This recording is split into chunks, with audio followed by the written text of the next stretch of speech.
Coming up next on Kids TV and Me, author, illustrator, and children's television enthusiast Joshua Stauffer will be talking to you today about this.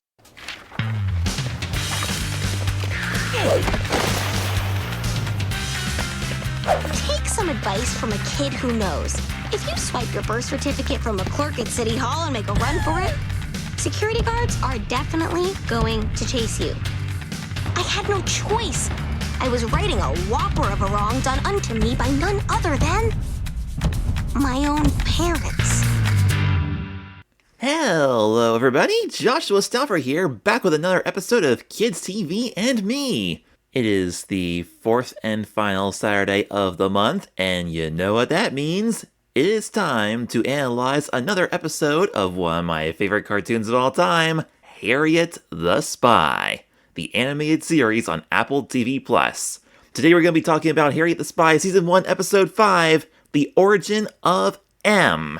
Now this episode's going to be pretty interesting because for a lot of people, this was the fifth and final episode that they watched before they officially decided if they wanted to continue watching this show or just say no and set it aside and move on to other stuff. And here's the reason why. When the show was first released on Apple TV+, they began streaming the first 5 episodes all at once. On November 19th, 2021, they released I'm a Terrible Spy, Coat Vote, Cross My Heart and Hope Not to Dance, Harriet the Spy, and now this one, The Origin of M. That was all on November 19th, 2021. Season 1 episodes 6 through 10 were released on May 20th, 2022. So that all came 6 months later. And then all 10 episodes of Season 2 were released the following year on May 5th, 2023. So it depends on how you want to look at this. In a way, there's sort of like almost 3 seasons. Like Season 1 is split into 2 halves, basically. At least for the people who watched the show as it came out. And with that in mind, you could say that Season 1, Episode 5 is sort of like a mid-season finale. Which means today we're going to be talking about the last of the first 5 episodes. These 5 in particular are probably the ones that people watched the most. Or at least the ones that the most people watched. Because once they reached the end of this 5-episode set, that was when a lot of people had to make the decision of whether they wanted to come back to this show if they make more episodes, or if they just thought, nah, it's not for me, let's just forget about it. So basically, the point that I'm making is this is a very important episode here, and let's hope that they do something right with this one. The previous one, Harriet the Spy, was a little bit iffy. I mean, there was a lot of good stuff in it, but there was some bad stuff in it as well. I think my favorite one so far is Cross My Heart and Hope Not to Dance. Coat Vote was really good as well. I'd say probably my 2 least favorites so far are the first one and the 4th one. So, let's see what happens today in this 5th episode of Apple TV's Harriet the Spy, The Origin of M. Here we go.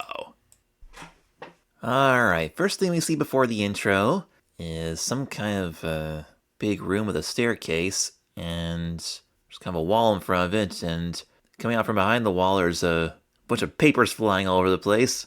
And here comes Harriet, carrying something, and she's in her spy outfit with the glasses and the belts, and still got her butterfly yo-yo and everything, and her lovely red hoodie. And guards are chasing her. The guards are falling down in the process of trying to catch her, and when one of the guards is on the floor, Harriet leaps over him. Now we hear Harriet's voiceover. Take some advice from a kid who knows. If you swipe your birth certificates from City Hall and make a run for it, oh! So that's what she's doing.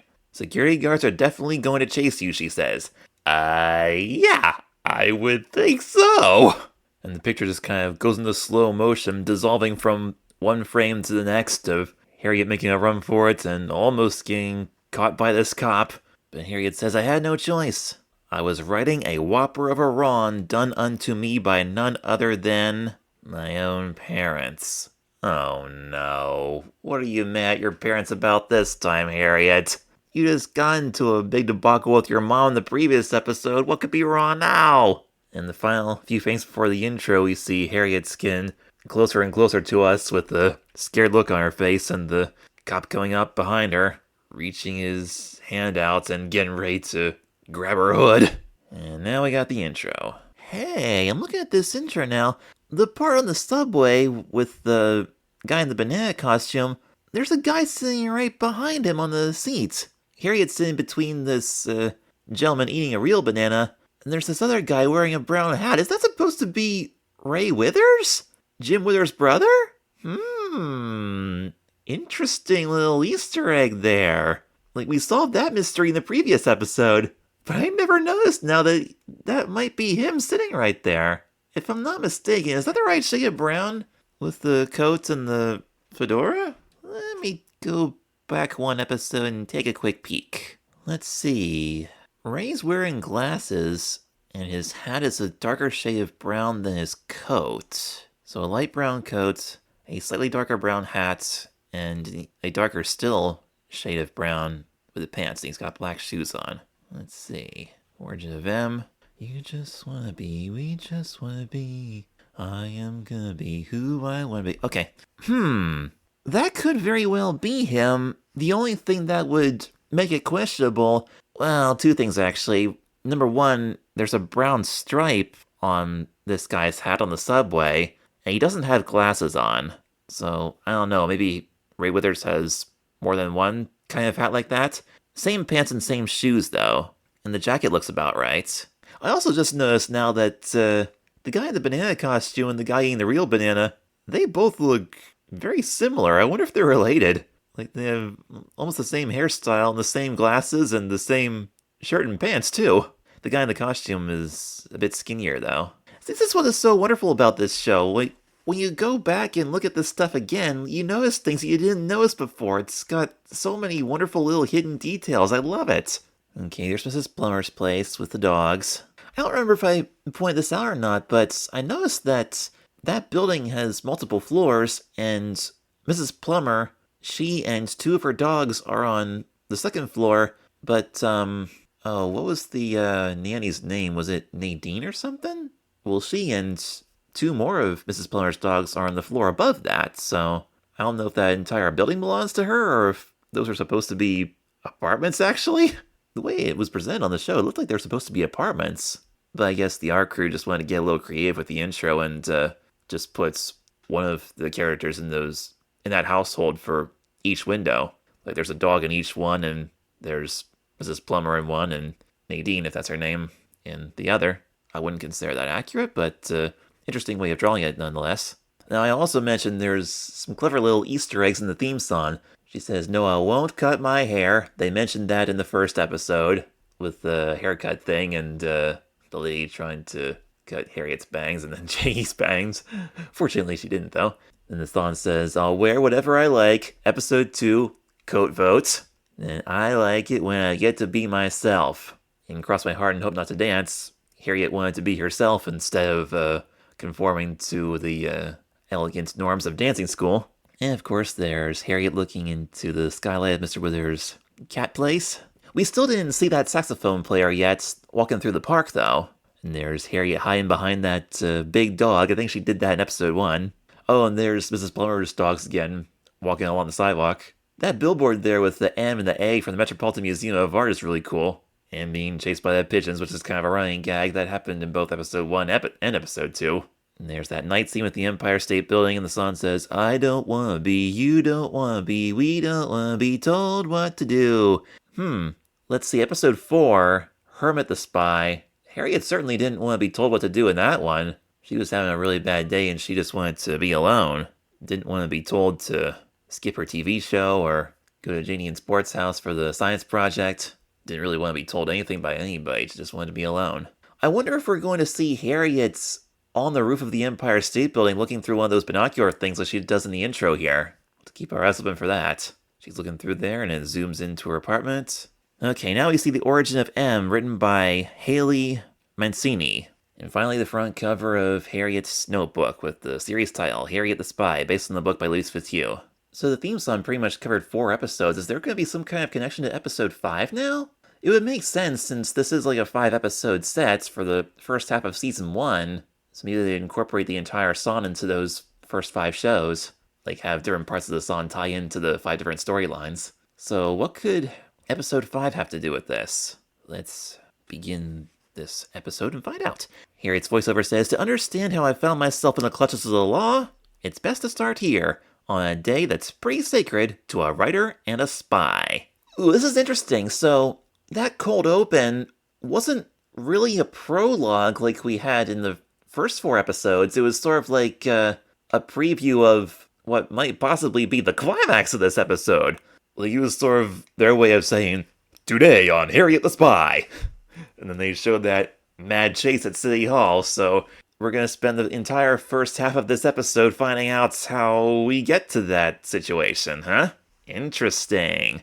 So, here's Harriet and Old Golly coming out of what appears to be a bookstore, and it's called Pages. Ah, that's funny. Oh my. Whenever I see or hear the name Paige, it reminds me of how stupid I was in middle school. There was a girl in my class named Paige, and I called her Paper. But I don't say things like that anymore. I've grown up since then, so. Anywho. So they come out of the bookstore, and Harriet opens a paper bag, and she pulls a fresh new notebook out of it. So, a sacred day for a writer and a spy is New Notebook Day. That makes sense, because in the original book, it mentioned that Harriet had a huge collection of notebooks that she filled up over the years. Wonder how many. Alright, so towards the end of chapter 2, in the original Harriet the Spy book, it says, Harriet loved her room. It was small and cozy, and the bathroom was a little one with a tiny window which looked out over the park across the street. Her room had a bigger window. She looked around, pleased as always by the order, the efficiency of it. She always picked up everything immediately, not because anyone knighted her, no one ever had, but because it was her room, and she liked to have it just so. That's true, we haven't seen Harriet's room overly messy yet on the show, so that's accurate. Harriet was just so about a lot of things. Her room stood around her pleasantly waiting for her. Her own small bed next to the window, her bookcase filled with her books, her toy box which had been filled with toys, but which now held her notebooks, because it could be locked, her desk and chair at which she did her homework, all seemed to look back at her with affection. Harriet put her books down on a desk and hurriedly began to change into her spy clothes, which we talked about in episode 1. So, her toy box used to be a toy box, and now it's a notebook box. I've seen toys in Harriet's bedroom. I think I'll take a look right now. In the intro, we see a quick glimpse of Harriet's bedroom. Well, she's got a few little things on her shelves, but there is a chest at the end of her bed. At the beginning of episode 1, we saw her pull a key out of her fishbowl and unlock this, chest. What else was in it besides her, spy stuff? Did she keep her notebooks in it too? I gotta go back and see this. This is one of the few things that I appreciate about streaming, is you can go back and forth instantaneously and you don't have to worry about rewinding and fast forwarding your tapes and stuff. I do have the entire series recorded on VHS though, just for fun.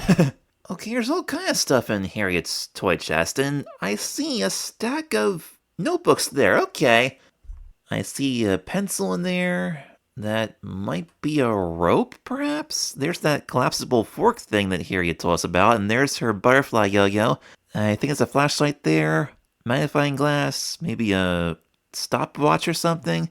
It's kind of hard to tell when the camera's sitting in the pile of junk and looking up towards Harriet, though. Let's see if we can get a different angle here. Oh yeah, I guess she keeps her spy clothes in there too, and then she stuffs them in her bag. So yeah, it used to be a toy box that's not really a toy box anymore. Yeah, there she is. She's pulling a notebook out of the toy box, and there's her spy belt. Yeah, she's got extra pens on it. And what's that supposed to be, a roll of kite string, perhaps? There's all kind of stuff in there. Okay, so let's search the book a little bit more and see how many notebooks she has by now. Okay, here we go. Finally found it. It took me a while to find this in the book. But in chapter 1, Harriet and Sport are getting ready to go see Old Golly's mother. Sport grabbed his coat and was out the door and halfway down the steps, and Harriet said, Wait, I can't find my notebook. Oh, what do you need that for? Sport yelled from the steps. I never go anywhere without it, came the muffled answer. Aw, come on, Harriet. There was great cracking noises coming from the bedroom. Harriet, did you fall down? A muffled but very relieved voice came out. I found it. It must have slipped behind the bed. And Harriet emerged clutching a green composition book. Green? They're black and white in the show. You must have 100 of them now, Sport says they went down the steps. No, I have 14. This is number 15. How could I have 100? I've only been working since I was 8, and I'm only 11 now. I wouldn't even have this many, except at first I wrote so big my regular rote took almost the whole book. Alright, so 14 plus the one she was using in that chapter. 15. So which one is this? Is this going to be number 14 or 15? I wonder if Harriet's going to tell us on the show how many she's got. We'll have to compare that number then. Continuing on now with the origin of M, here we go. And no, in case you're wondering, those scribbles that Harriet puts into her notebook at the end of the intro, they don't change episode by episode. I was wondering if there was some kind of hidden code there, but I don't think there is. New notebook day. Alright, that's where we left off. And Harriet sniffs it and lets out a really cute sigh. Ah! Accompanied by a very cute, satisfying smile. Then we dissolve back to Harriet's apartment, and she's sitting there in kind of a bay window with a very nice seat there. Looks like a really cool place to hang out and look outside. And there's her fish tank over there with a little chest where she keeps the key. And I see her bookshelves, and ooh, she's got a trophy of some sort. Wonder what she won. Be curious to know what that is, because Marion Hawthorne usually wins at everything. We didn't see Marion at all in the previous episode. We didn't see Pinky Whitehead either. I wonder if we'll get to see them today. You know, on that shelf over there, she's got her snow globes, very nice, with the little buildings inside. And yeah, I was wondering if that was an ant farm. I'm pretty sure that's what that is. On her desk, she's got that thing where you put together all the organs of the body. There's a typewriter, green lamp, the globe. Now, that shelf on the left there looks like some kind of a bunny that's got like this spectacle on the one eye and then the clock on the belly. That's kind of weird. Oh, here we go. Harriet says, so far in my life, I've filled a total of 12 notebooks. What did we say she had in the book? In the book, she said she had 15. So does that mean this episode takes place before that chapter of the book? Let's see, on the show, she says she's filled a total of 12. So this must be the 13th one, this new one that she just got. Which means that this chapter in the original book would be 2 notebooks later, if that makes sense. So anyway, she says she's filled a total of 12 notebooks. College ruled, so you know I'm not messing around. I guess if she wants to be a serious writer, she needs a serious notebook, huh? Okay then. Okay, looks like she's writing on the final page of her previous notebook, which I assume is notebook number 12.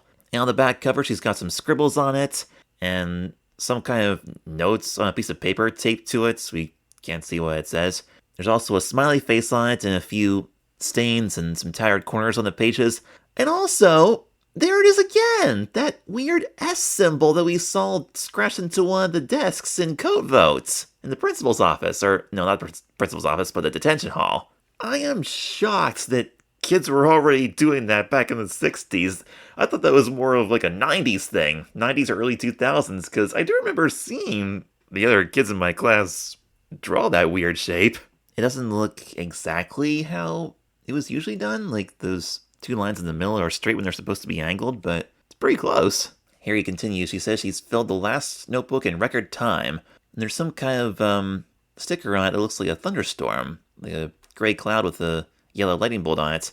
And she's looking outside there, and there's this plumber with her dogs wearing dresses. And what's with those hula hoops around the fire hydrant there? Was somebody playing with them and just left them there? I don't know. Oh, this is interesting. On the front of her notebook, where it has that white space where the series title usually is, she has Top Secrets written on there. And my telephone is ringing. It says it's a number from Lewistown, PA, so I'm going to ignore that. Sorry about that. Here we go. Harriet says, I like Mrs. Plummer, but if I was one of her dogs and had to wear an outfit like that, I would force her to wear one too. Oh, well, there's also a sun and looks like Saturn scribbled on the inside back cover of her notebook there, and a star. And so I'd have to wear one too, were probably the last words written in that 12th notebook. And then she lets out a sigh and says, finished. Oh, now we flash back to when Harriet bought this new one. So I guess that little thing with Harriet sitting on her window seat looking at Mrs. Plummer, that was probably a little flashback to the day before. And now we're back to the present time, or well, actually it's still the past if you consider the City Hall conflict present time, but we're back to where we were when the theme song finished. Harriet's still got that big grin, inhaling the smell of her fresh new notebook. She's putting it back in the bag. Then old Golly says, are you excited to crack that thing open, Harriet? Harriet says, absolutely. I bet I'll fill this monkey up in 3 months. No, 2 months, maybe 1. And Harriet's walking away towards home, and old Golly's just sitting there, and she's like, like, she thinks something's a little bit silly. I wonder what. Now we're at the Gregory School. Okay, we're definitely gonna see the whole gang in this episode. Marion and Pinky and possibly Purple Socks, we'll see. Maybe even Carrie Andrews. And Rachel Hennessy, the lollipop addict. I'm not sure, but that actually might be the 2 boys walking into the school right now then. Pinky and Purple Socks. And Harriet walks into the classroom, very happily says, "Greetings, Mr. Horatio. How are you this fine Tuesday?" And the teacher says, "Take your seat, Harriet." Harriet says, "Gladly." I couldn't tell what he was writing on the chalkboard, but I will say this. The first time I watched this show, I thought Mr. Horatio was Pinky Whitehead's dad because he has a very similar hairstyle as Pinky. But, that wouldn't be right. Otherwise, I just knew it'd be Mr. Whitehead instead of Mr. Horatio. And Harry continues on the voiceover. "Old Golly taught me to never crack the spine of a book. But a notebook? It's your brain, heart, and guts on paper. So if you want to make it messy it up." Messy it up. And so she pulls out her notebook and cracks the spine and happily drops it on the desk. I wonder why she does that. I don't know if it's because she likes the satisfying sound of the binding crunching or something. Because I would think if you crack the spine, then wouldn't that make the pages fall out? I've never cracked the spine of a book on purpose, so... Yeah, that would do serious damage to a book, especially a paperback. I actually just gave a little tug to my Harriet the Spy book right here, and right away it just put these permanent lines onto the outside binding where the title is. It's got all these wrinkles in it now. Well, it's not a new book anymore. I didn't crack it, though. It's still good, still readable, but I hope I didn't bend it too much that it loosens up the pages, because it seems like that's what would happen. So, well, you do you, Harriet, but to you guys listening to this podcast, I would not recommend cracking the spine of a book. I think Old Golly's right there.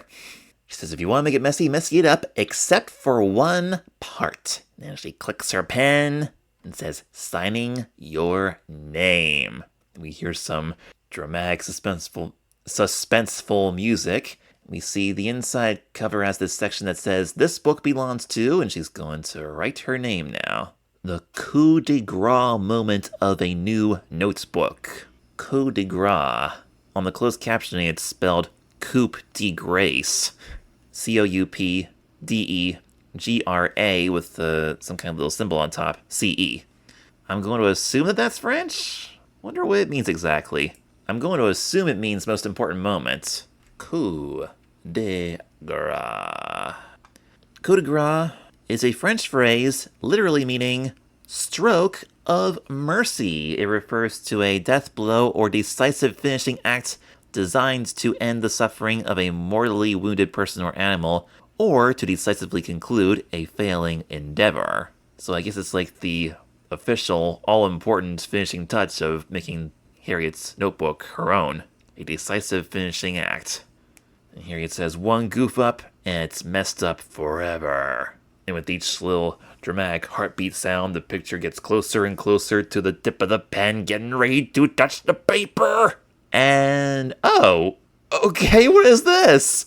I am assuming this is Harriet's imagination. Looks like some kind of sci-fi scene. Is this a spaceship? Are these alien guys? And we see some kind of digital message on the screen saying 2047. Probably. Let me do the math here. 1964 to 2047. 64, 74, 84, 94, 04, 14, 24, 34, 44. That's 80 years. 45, 46, 47. 83 years into the future for Harriet. But that's only 21 years in the future for me, because it's 2026 as I'm recording this. Remind me to watch this again 2 decades from now and see how accurate this is. So we got these round sphere-like drone things shining these, what do you call them? These, it's like projecting an image into the air. Is that called polygraphic or hologram, or what is that? Holographic refers to technology, imagery, or physical structures related to holography, a method of recording light to reconstruct fully three-dimensional images without the need for special 3D glasses. Also describes materials with a shifting rainbow-like iridescent sheen. So yeah, okay, they're holograms. And we see a whole bunch of stuff on these funny-looking shelves, like there's these squares and triangles cut into the wall. There's some books in there. There's the raccoon in the canoe, or whatever that animal is. And there's that bunny clock again that I mentioned earlier. I'm glad I noticed that. Over there that looks like some kind of animal with a stick through it. Is that supposed to be a piece of an old carousel? Possibly some trophy statue thing? Some kind of framed picture up there. Can't see who it is. But anyway, these holograms are all showing images of Harriet's face. And what are those, are they certificates or diplomas or something? Maybe we'll see those in a minute when we get closer to the action. I still don't have a clue what this is for. What is this place? This sci-fi setting. 2047. Oh, I see. It's a museum. It's like a Harriet M. Welsh museum exhibit. And all of her stuff is in there. Okay, and that's why they have the holograms of Harriet's face. Okay, that makes sense. So here we have some kind of really weird-looking robotic museum tour guide. Like, she looks very science fiction-y, but also very elegant, classy, museum-like kind of style. Like, it's got these swirls, and looks like that one part looks like some fancy column. Like, old-fashioned architectural elements made into a futuristic robot. And the face is literally a screen. And it's wearing digital glasses, too. Okay, so in one of these triangular exhibits cases, this display is one of Harriet's journals. Okay, so notebook and journal are used interchangeably. That makes me feel a lot less guilty for calling Harriet's notebook and journals. Okay, so I can call it whatever I want. Either one of those two words. Okay. So the tour guide says, and this is the final journal Harriet M. Welsh filled, right before she wrote the world's greatest novel. And these colorful alien-like tourists are looking at these things, saying, wow. Those guys are kind of cool looking, actually. They're saying, wow, fascinating. I've read it. You read Harriet's book, huh? Oh, it's good. The tour guide continues, you'll see that her name is written perfectly. I wonder if Harriet's thinking about this... Oh, wait a minute. This is notebook number 13. Something's bad's gonna happen to it, isn't it? Because you said you just filled up 12, and now they're gonna make this the 13th one? Wonder if that's why they changed it. Alright, so Harriet's thinking about this 13th notebook in the future being the last one that she wrote before she wrote her famous novel, so Harriet's thinking that she's getting closer and closer to becoming a great writer. She thinks it might happen within the next few months or so. At the age of 11, that'd be pretty impressive. We shall see. So, once again, this notebook also has Top Secret written on it in red ink, and it's got a light bulb sticker on the front, and these little tabs sticking out, I guess for reference. And we can't see what she's really writing there, because once again, it's just scribbles and symbols. And there's a compass drawn to it that, whoa, come on, you idiots! Why does it has north and south on top and bottom, but why does it have east on the left and west on the right? That is not correct at all! I mean, yeah, I get it. You want this show to look handmade and authentic and have a few little elements of imperfection to make it look hand-drawn and everything, but, I mean, come on. You know better than that. I mean, I would think Harriet would know better than that. Like, does Harriet not know the difference between east and west? She's literally got a... Well, I don't know if it's a compass or a stopwatch or a regular watch or what it is, but I would think that Harriet would have a compass that she could look at for reference. I don't know, maybe she was just drawing it in a hurry and that was a little innocent mistake? I don't know. Anywho, let's see what else is on this notebook. Let's see, there's some kind of white scribble there. Is that supposed to be a cloud with red pencil? I don't know. There's an Earth sticker on it with the globe. There's a few little X's and O's. I don't think it's tic-tac-toe. Is she... I wonder who she's thinking about. She's thinking about marrying sports someday. Maybe. I don't know. And there's something on there that says kinks. What does that mean? K-I-N-K-S. Kinks. Is that a 60s thing that I don't know about? Is that the name of a sports team or a band or something? I hope Jimmy Scanley's listening to this. He probably knows. Jimmy Scanley's a good friend of mine. He's the creator of the Amelia Rose comics. He's also a big Harriet the Spy fan. Kinks, what is this? Kinks, 1960s. Formed in London in 1963 by brothers Ray Davies and Dave Davies, the Kinks were a foundational pillar of the 1960s British invasion. They pioneered hard rock with distorted power chords before evolving into deeply quintessentially English storytellers who chronicled working class life, society, and the English class system, according to Google. Okay, so they are a band. Formed in 63, the original book takes place in 64. Makes sense that Harriet would be interested in that since it was the hottest new thing at the time. And in 64, two of their most popular songs were You Really Got Me and All Day and All the Night. Wonder what it sounds like. Yeah, you really got me now. You got me so I don't know what I'm doing. Oh yeah, you really got me now. You got me so I can't see my mind. You really got me.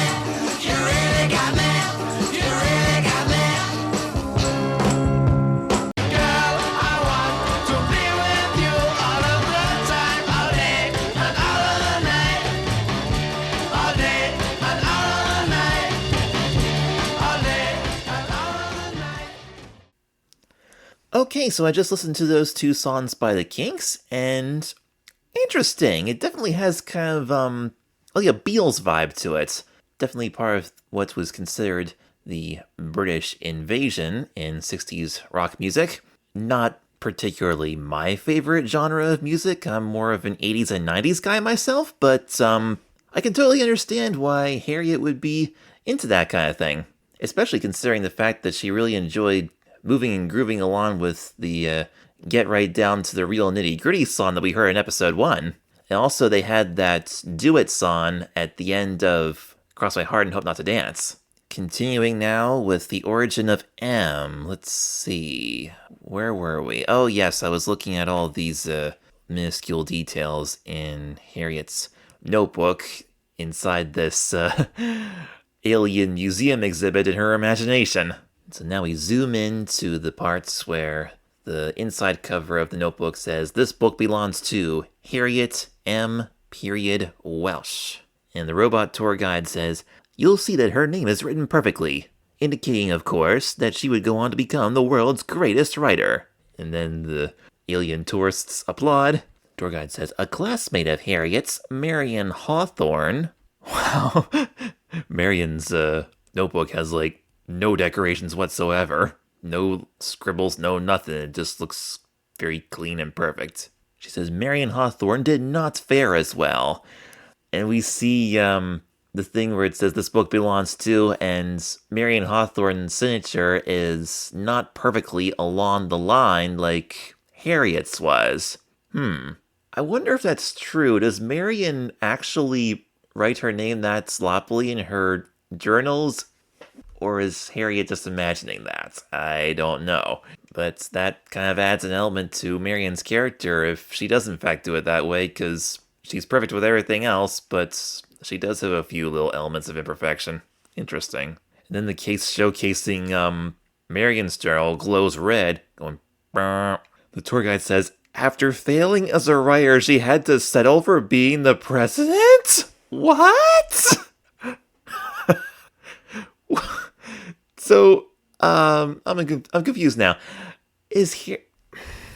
What is this? Does Marion want to be a writer too?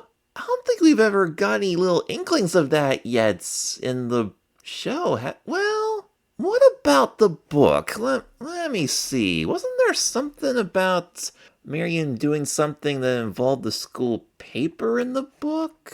Alright, am I on? Okay. In chapter 2 of the original book, the teacher says, "And now, children, we will have the election for officer. Are there any nominations?" Sport leapt to his feet. "I nominate Harriet Welsh." Janie yelled, "I second it." They always did this every year because the one that was officer controlled everything. When the teacher went out of the room with the officer... When the teacher went out of the room, the officer could write down the names of anyone who was disorderly. The officer also got to be the editor of the 6th grade page in the school paper. Ooh. Let's pay attention here. Rachel Hennessy got up. I nominate Marion Hawthorne, she said in her prissiest voice. Marion Hawthorne shot Beth Ellen Hansen a look that made Harriet's hair stand on end. Beth Ellen looked terrified, then got timidly to her feet and, almost whispering, managed to stammer, I second it. It was rigged, the whole thing. Every year. There were no more nominations, and then came the vote. Marion Hawthorne got it. Every year, either Marion or Rachel Hennessy got it. Harriet wrote in her book. You'd think the teachers would smell a rat because it's 5 years now and neither me nor Sport nor Janie has ever gotten it. Marion Hawthorne looked terribly smug. Sport, Janie, and Harriet scowled at each other. Janie whispered, Our day will come. Just wait. Harriet wondered if she meant that when she would blow up the world, Marion Hawthorne would see what they were made of. Or maybe Janie meant to blow up Marion Hawthorne first, which wasn't a bad idea. Okay, so Marion Hawthorne in the book is the class officer, and she also gets to be the editor of the 6th grade page in the school paper. So, Marion Hawthorne does have some writing experience. I'm surprised I didn't mention anything about this on the show yet. Interesting. But now, here in Harriet's imagination in this sci-fi museum daydream, Harriet's imagining Marion failing as a writer and having to settle for being the president. So that makes me wonder, did Marion have a passion for writing and then became so disappointed about that she wanted to take over the country? Or did she always have a knack for leadership right from the beginning and was writing just kind of a secondary thing for her? Who knows? Then one of the robots says, Who cares if she brought world peace and gave feelings to robots? So, Harriet's thinking that these future robots would be all Marion's doing, huh? Actually, wouldn't that be something that Janie could do? Like, she's the science girl here. She's got all those crazy experiments and stuff in her bedroom that we saw in the dance episode. And in the book, too. I also don't see Marion being a world peace kind of girl. I mean, the way her attitude was in coat votes, getting all nasty because Harriet had the same kind of coat that she had, there's absolutely nothing peaceful about that. So is Harriet imagining that Marion Hawthorne became an expert at all that stuff when she grew up? Let me know what you guys think. So anyway, the green robot is saying, Who cares about all that? Look at the way she wrote her name. Ugh. And then we flash back to the 1960s realistic fiction components of the episode. I was gonna say present day reality, but that really wouldn't make sense in this context. Back to Harriet M. Welsh's present day reality. And now she's writing her name. Interesting style. She's writing it in mostly capitals except for the lowercase letters. There's a lowercase a in Harriet, but it's the two R's, the I-E-T, and the E-L-S-C-H are all capitals. Reminds me of the way they did the credits on the Bill Cosby show from '69. The way they put the names on that red background, it was mostly capital letters except for the non-first letter lowercase letters. So it's kind of like what she's doing here. And she put a period at the end of M. Okay, now we have, what's her name? Carrie Andrews. Carrie Andrews is walking up to Harriet, and we also see Beth Ellen Hansen in the background. But Carrie says, Hey Harriet, I've always wondered, what's the M stand for? Well, we checked the book once again before we let the animated Harriet answer that. See how that lines up. In Chapter 1, Old Golly introduces Harriet and Sport to her mother, Mrs. Golly, and she says, Mother, this is Harriet Welsh. Harriet M. Welsh, Harriet corrected. And Old Golly says, You know perfectly well you have no middle name, but if you insist, Harriet M. Welsh. And this is Sport. What's your last name, Sport? Rock. Simon Rock. He pronounced it rock. So I guess, I don't remember if I pointed this out or not. We were talking about that when we did episode 1, when Harriet introduced us on the voiceover to Sport Roke, she pronounced it Roke. And I thought they made a mistake because the book is saying that he pronounced it Rock, but then I just realized that later on in episode 1, when Sport was introducing himself to the doorman, he said that his name was Sport Rock. So I guess what the book is trying to say here when it says he pronounced it Rock, that just simply means that Sport himself refers to his own last name as Rock, whereas other people refer to it as Sportroke. Okay, that makes sense now. But yeah, the book says that Harriet has no middle name, but Harriet likes calling herself Harriet M. Welsh. Is that all the book says about it? Let me check some of the other chapters. No. There is nothing else in the book about that. All it says is that you know perfectly well you have no middle name, but if you insist, Harriet M. Welsh. So Harriet has no middle name, huh? How are they gonna tackle that on the show? Let's find out.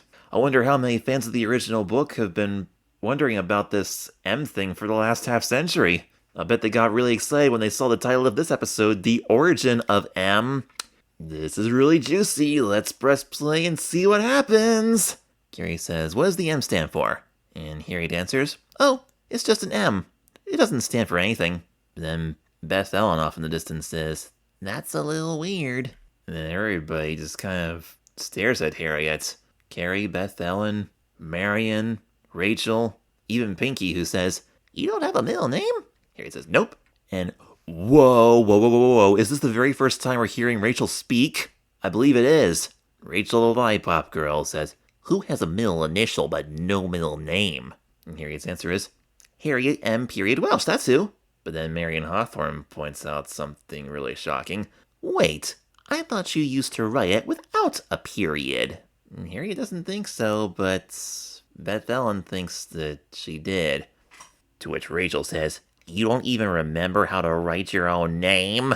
Harriet slams her book closed and says, it's always been M period. End of sentence, end of story, period. And on the voiceover she says to us, unfortunately, it wasn't the end of the story. No, definitely not, because we're only 4 minutes in. Gee, I'm really glad I'm coming back during the summer, because I might need an extra week to complete this episode in case we need to do another two-parter. We've done two-parters already for Harriet the Spy, one for I'm a Terrible Spy and one for Hermit the Spy. We'll see how deep this one gets if we have to go over 2 hours, we'll see. Wasn't the end of the story, it was just the beginning, she says. Now we see Harriet back home and she's tossing notebooks across her bedroom. Well now here, this notebook that she's holding up close, that one looks almost exactly like the one that she saw in that museum in her daydream. It's got the yo-yo and the globe and the kink sticker and everything. And even that's incorrect compass with... Oh, wait. Yeah, that's right. North, east, southwest. The west is on the left and the east is on the right. Oh, she also has New York written on the bottom, a little NY. A little flower there and a star. So this confirms that Harriet has already written a notebook with a compass drawn in it correctly. So there's no possible way that she could have done this again in the future, not knowing what a compass is supposed to look like, especially considering that the one that she's thinking of is the last one that she did before she became a great writer. So I'm going to take a guess and say that the art crew goofed up with that one. And my apologies for calling them idiots, but personally that just really bothers me. The art crew does an amazing job on this show, don't get me wrong. I love all the details that they put in this, even though some of them are not quite right. That notebook that Harriet just tossed to the floor opened up by itself, and it looks like it has some kind of human body outline on it. So she's looking at this one with the kink sticker, and it has an M period on it. And she looks at another one, and that one just has Harriet M. Welsh with no period. Why does that one have a 12 written on the inside cover? It looks like a 1 and a 2 for 12. That one's definitely got a tic-tac-toe thing in it with the X's scribbled out. Some kind of swirly thing in there, a bunch of stars. A sticker with a magnifying glass question mark. A little drawing of a spider, too. There's also some dollar signs and a math problem, so I wonder if she used this for schoolwork alongside writing her ideas. She brings it to school every day, so maybe she added a few little math problems in there to help her get through her assignments. Some tally marks in there, too. She looks at the next one. There's another one without a period. Just Harriet M. Welsh. Nice siren and star and white pencil and some kind of red drawing in there too. And then the next one after that has an M period. And this makes Harriet wonder, how can I be a future famous writer when I didn't even know who I really was? An M no period or an M period? Now Harriet's freaking out, and we go back to her sci-fi daydream here. And this museum tour guide, her glasses are kind of fuzzing out. And what? What is coming out of her mouth? Some kind of paper thing with these dots in it. What is this? Did computers used to do that back in the 60s? Punched paper tape was a primary physical medium for storing data and programming instructions in the 1960s. Data was encoded as binary ones and zeros by punching patterns of holes into a continuous paper strip, which was then read mechanically or optically by early computers and teleprinters. Okay. Well, that's definitely an inaccuracy. I doubt very much if we're going to see anything like that again in 2040. But that was like a big new thing in the 60s, those early computers working this way.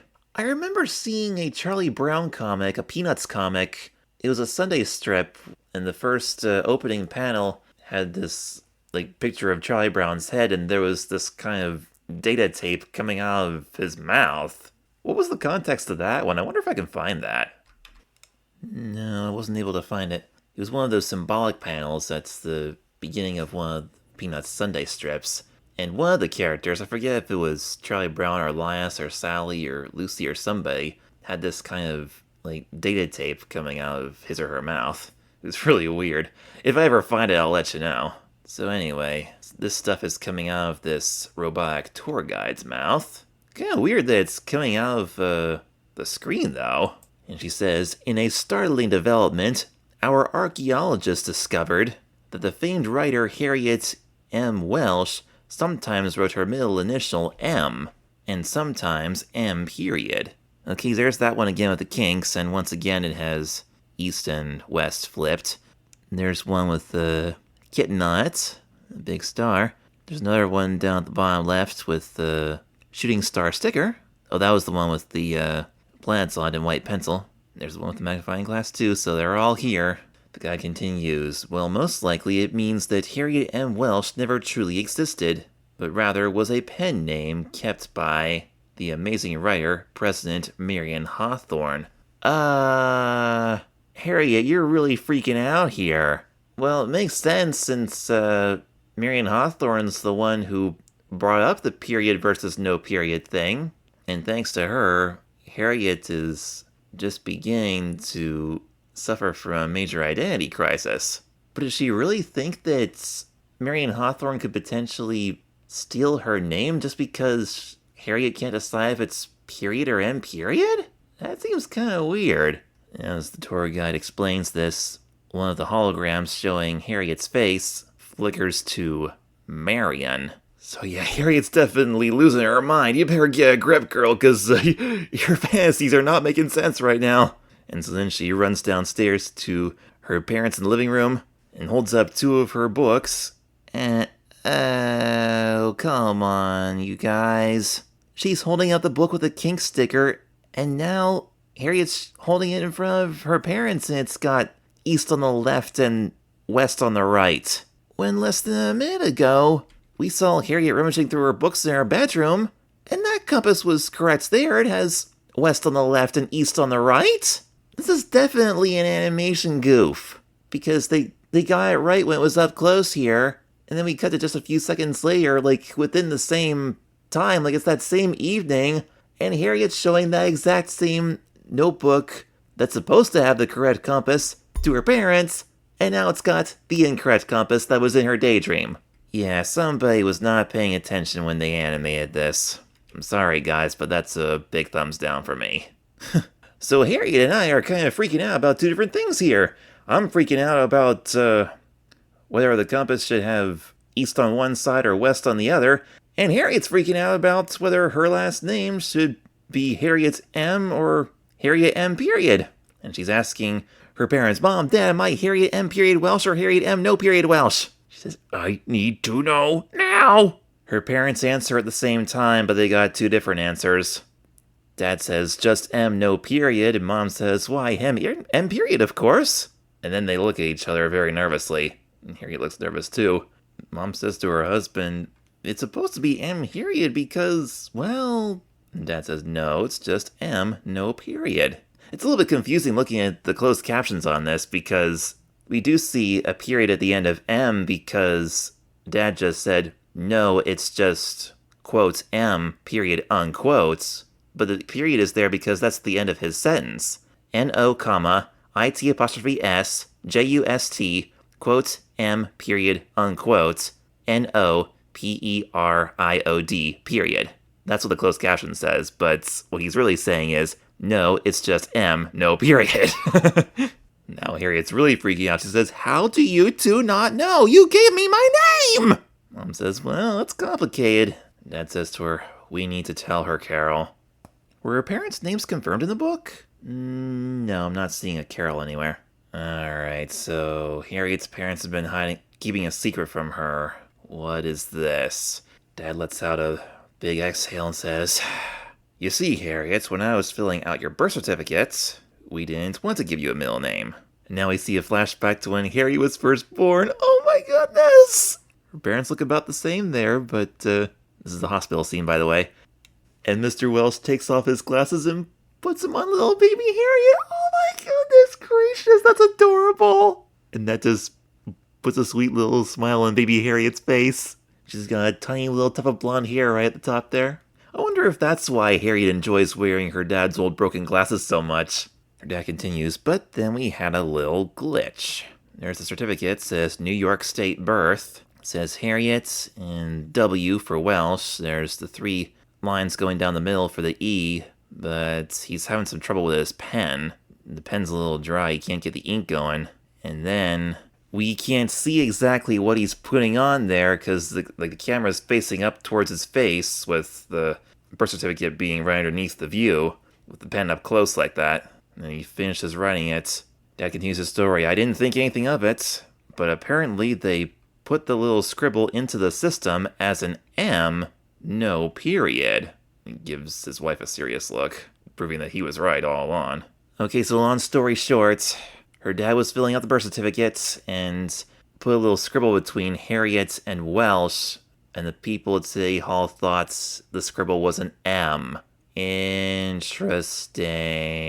So, that doesn't really contradict anything in the book, because old Golly simply said, you know, you have no middle name, Harriet, and then Harriet just says that she likes calling herself Harriet M. Welsh, but they never confirmed where the M came from.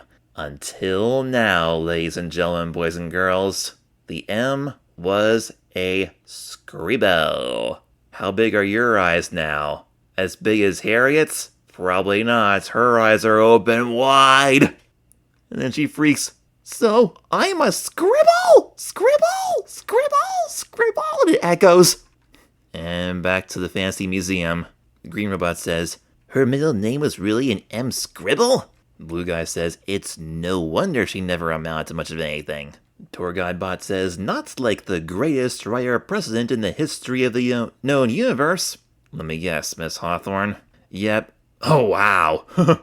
There she is, sitting up at the president's desk with the 2 flags on either side of her and that big eagle picture behind her. And then on the hologram, Marion says, Marion Angelina Hawthorne. And I don't think that was in the book either. The Angelina part. Was it? Nope. Apple TV added that too.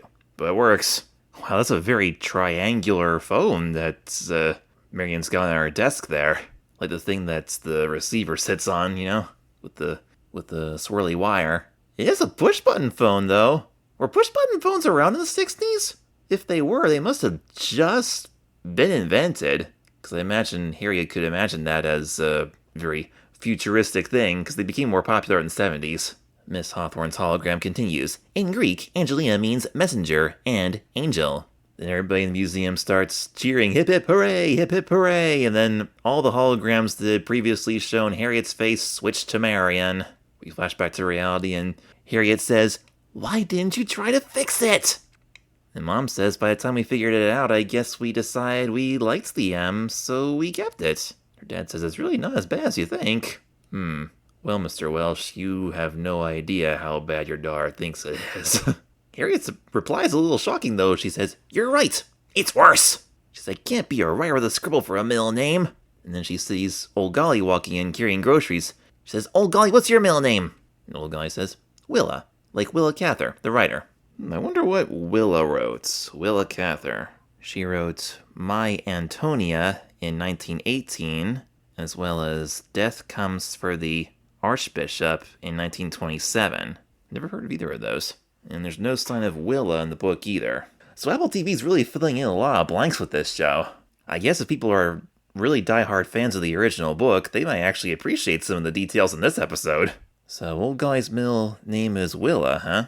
And Harriet thinks, now that is a beautiful middle name, and then she runs off to her room. Then Mom and Dad look at each other. They're kind of upset now. They don't know what to do about this situation. Okay, and the story continues the next morning. Let me make a quick cut here and see where I'm at with time, see if I want to put an intermission in yet or not. Alright, I'm at 55 minutes. I'll do a little bit more and then I'll stop for tonight and do an intermission. Harriet's voiceover says, the next morning I wasn't even mad anymore. Just down. Really down. Even the funnies weren't helping. Well, at least she's not staying mad at her mom like she did in the previous episode, Harriet the Spy. She's not angry anymore, she's just sad.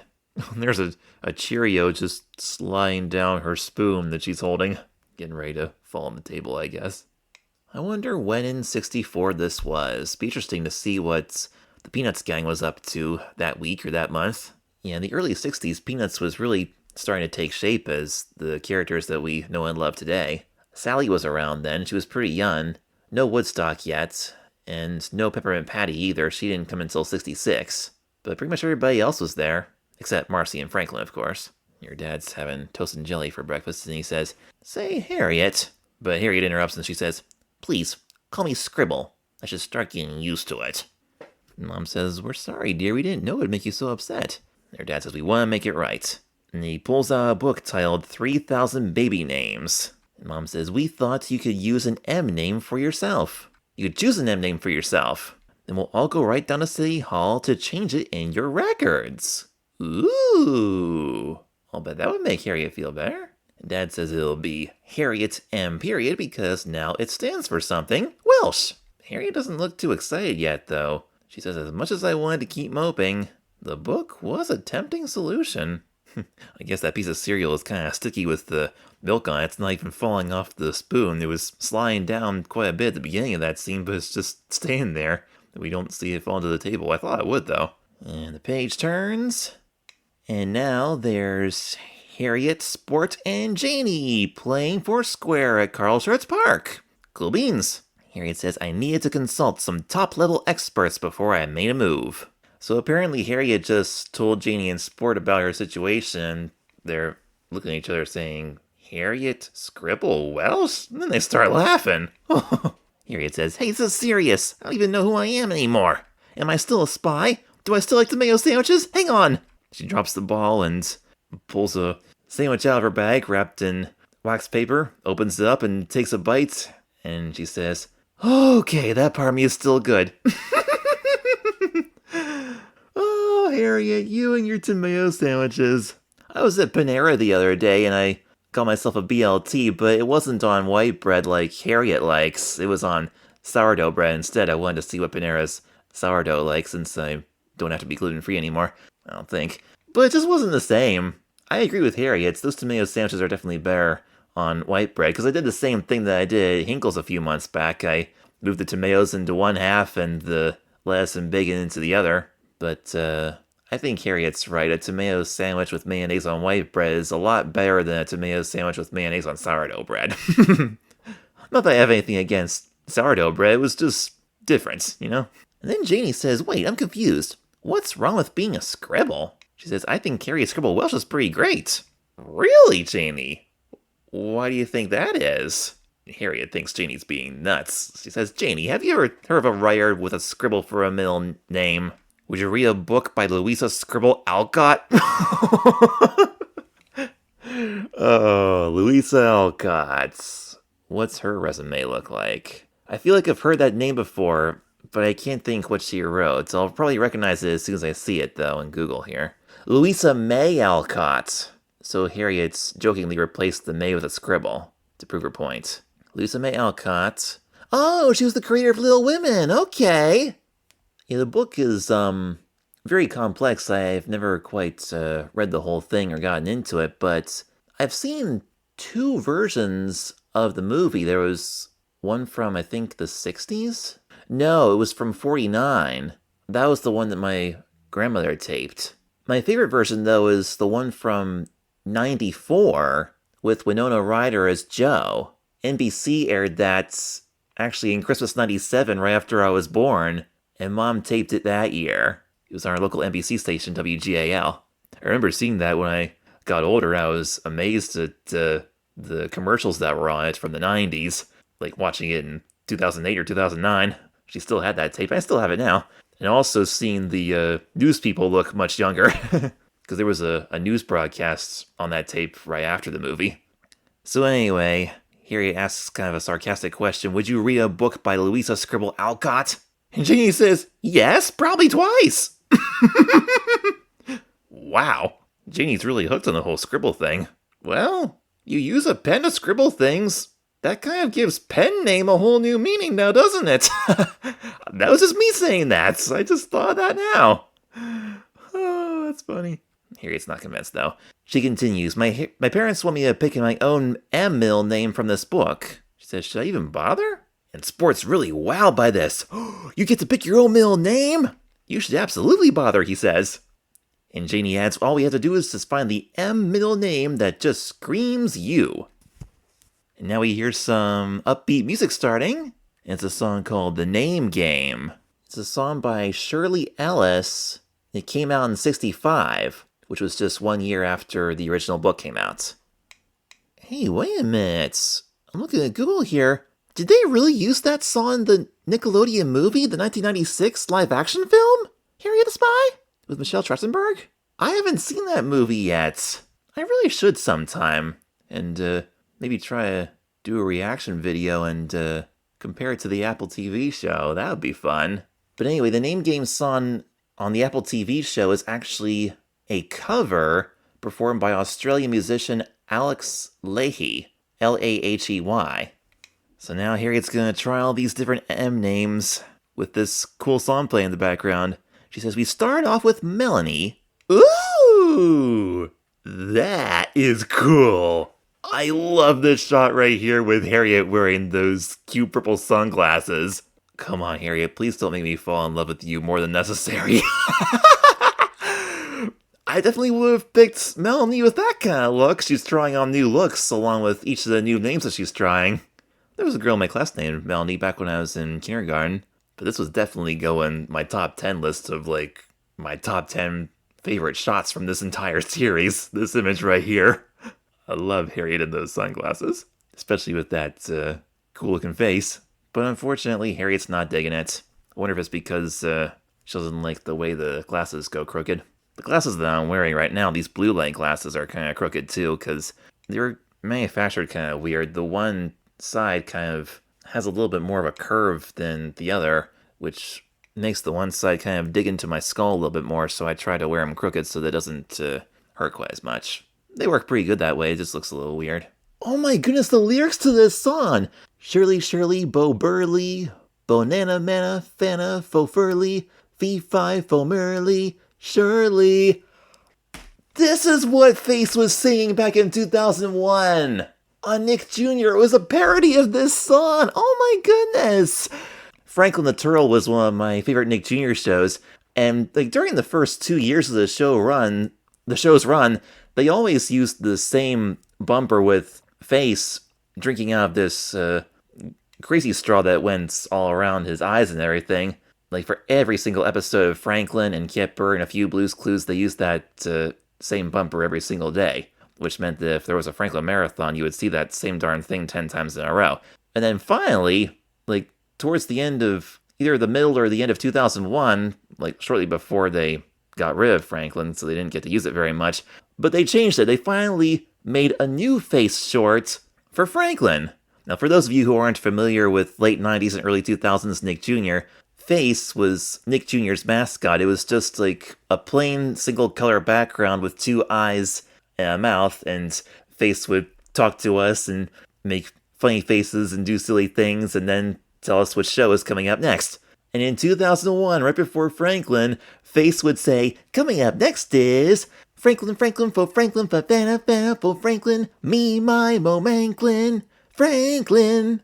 Now I finally get it! It was a parody of this 60s song, The Name Game! Wow! Hi there, it's me, Bass. And coming up next is... Franklin, Franklin, Bo Banklin, Banana, Fana, Fo Franklin, me, my, Mo Manklin, Franklin. I'm Nick Jr. This show just knows how to hit all the right notes when it comes to nostalgia. Like, who would have thought that a show that takes place in the 60s would have something that reminds me of 2001 Nick Jr.? That's incredible.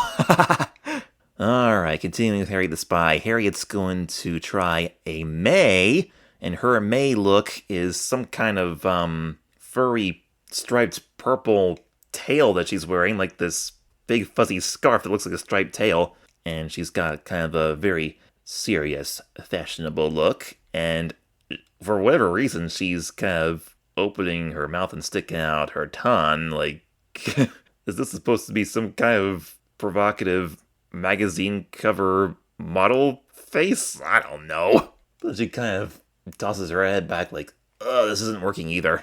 And the song continues, Lincoln, Lincoln, Lincoln, Bo Binkin, Banana Manna, Fo Finkin, Fee-Fi, Fo Minkin, Lincoln. That really sounds like the Franklin one there.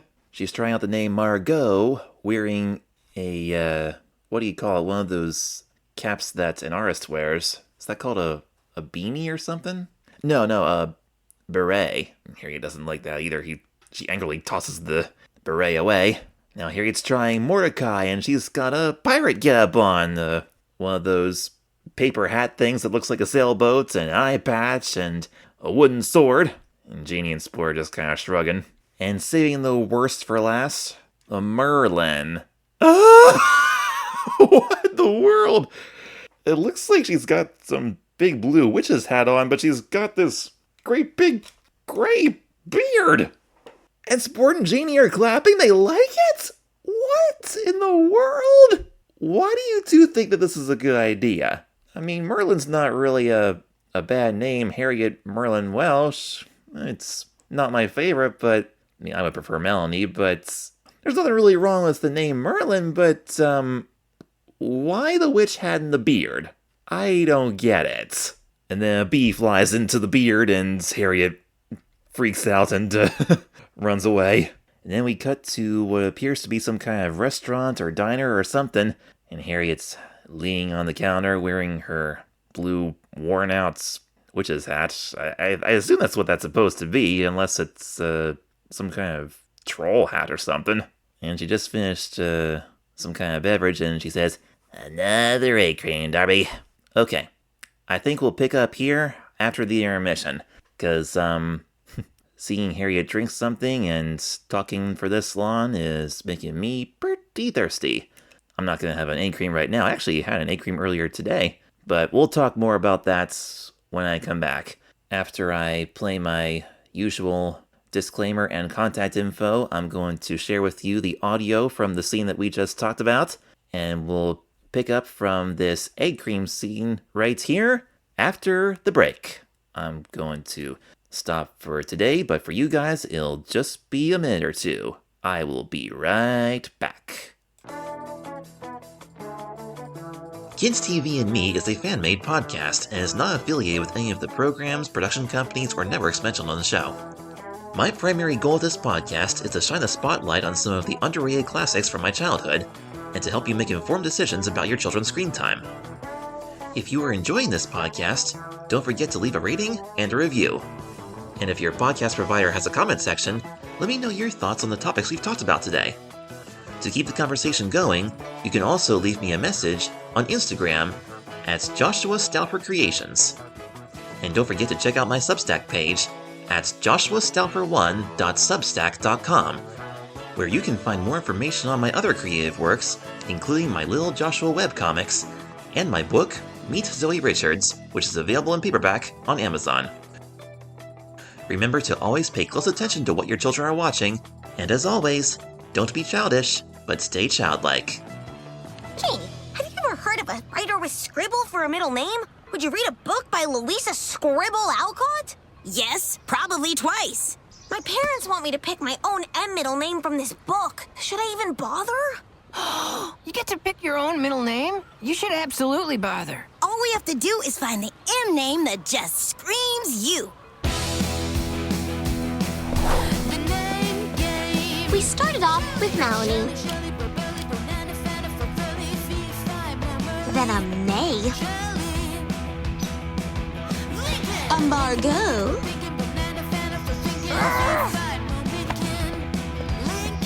a Mordecai,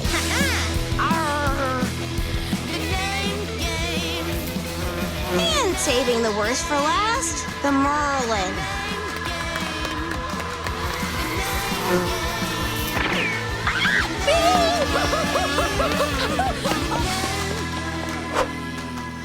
Another egg cream, Derby. I think you've had enough for today, young lady. Derby, I'm a growing girl. Please don't mess with my egg cream intake or I'll bite you. Okay, I'm just gonna say it. Still don't see what's wrong with Scribble. I've seen the future of Harriet M. Scribble Welsh, and it ain't pretty. There's snooty bionic robots and Marion's the president. I think Darby's right. You have had too many egg creams. Alright, folks, I'm back. One thing about that song that I thought was kind of funny, the first couple of times I watched this show, when she was singing about Shirley, at first I thought she said Jelly, or Jelly, or Shelly, or Joey, but no, it was Shirley. So I've been doing a little research here about these M names that Harriet's been trying. I couldn't really find any references to Melanie or May, but Margot might be a reference to Margot Hemingway, who was a model and actress. But that couldn't be right, because she was only born in 54, which means she would have been 10 when the original book came out. Maybe she read it! But yeah, her career didn't really start until 72, and I couldn't find any pictures of her wearing the beret. As for Mordecai, there was a pirate named Mordecai Adams who lived from 1618 to 1668. He was an English pirate and the brother of Dog Brown and Black Harry. I assume, was this a real guy? I got this from historica.fandom.com. Turns out there was also a gentleman by the name of Mordecai Sheftal, a real-life prominent Jewish privateer and merchant from Savannah, Georgia, who aided the American cause during the Revolutionary War. But I don't know if that has anything to do with pirates. So yeah, I don't know, is this Mordecai person a pirate that Harriet read about and she put on that paper hat and the pirate costume to experiment with that name because she read about that pirate in a book somewhere? I have no idea. But anyway, the reason I went on this tangent is because I wanted to learn more about this Merlin situation that Harriet just got herself into, with the weird hat and the beard. And I did find something here. Merlin, according to Wikipedia, is a mythical figure prominently featured in the legend of King Arthur, and best known as a prophet and a magician along with several other main roles. So this is a character from King Arthur, and Harriet used that as a last resort. To try to dress up like him to try out his name for an M middle name. Saving the worst for last, she says. Now, for those of you Harry Potter fans out there who watched this show and saw this Merlin scene and thought, is that a Harry Potter reference? Apparently not, but you were close because apparently one of the catchphrases in the Harry Potter universe is Merlin's beard, like an exclamation, similar to oh my goodness or good heavens. Now, personally, I'm not a big Harry Potter fan. I really don't know much about that sort of thing, but I imagine kids who saw this and know about it probably got excited when they saw that. The way Harriet's face was animated in that scene when the bee flew into the beard was kind of weird, because we see Harriet freaking out like, ah, bee, bee! And it almost looks like her mouth is on top of the beard instead of underneath it. Because in real life, if she was wearing a beard like that, we wouldn't even see her mouth no matter how loud she screamed. I don't think. Well, maybe we would if it's just under her chin. But the way it's drawn, it looks like it's covering her entire face, and then when her mouth opens up, they put it over top. It's kind of weird. And that brings us to the scene in the restaurant where Harriet puts the glass down and says, another egg cream, Darby. You want to know what an egg cream is? I will tell you. A New York egg cream is a sweet soda beverage that contains milk, chocolate syrup, and sparkling seltzer water. They mix it all together, so it's kind of like a chocolate soda. I've had some of those already. They're pretty good. I mentioned the other day, last time I was recording, that I had some that morning. I was at a place at Southern Market in downtown Lancaster.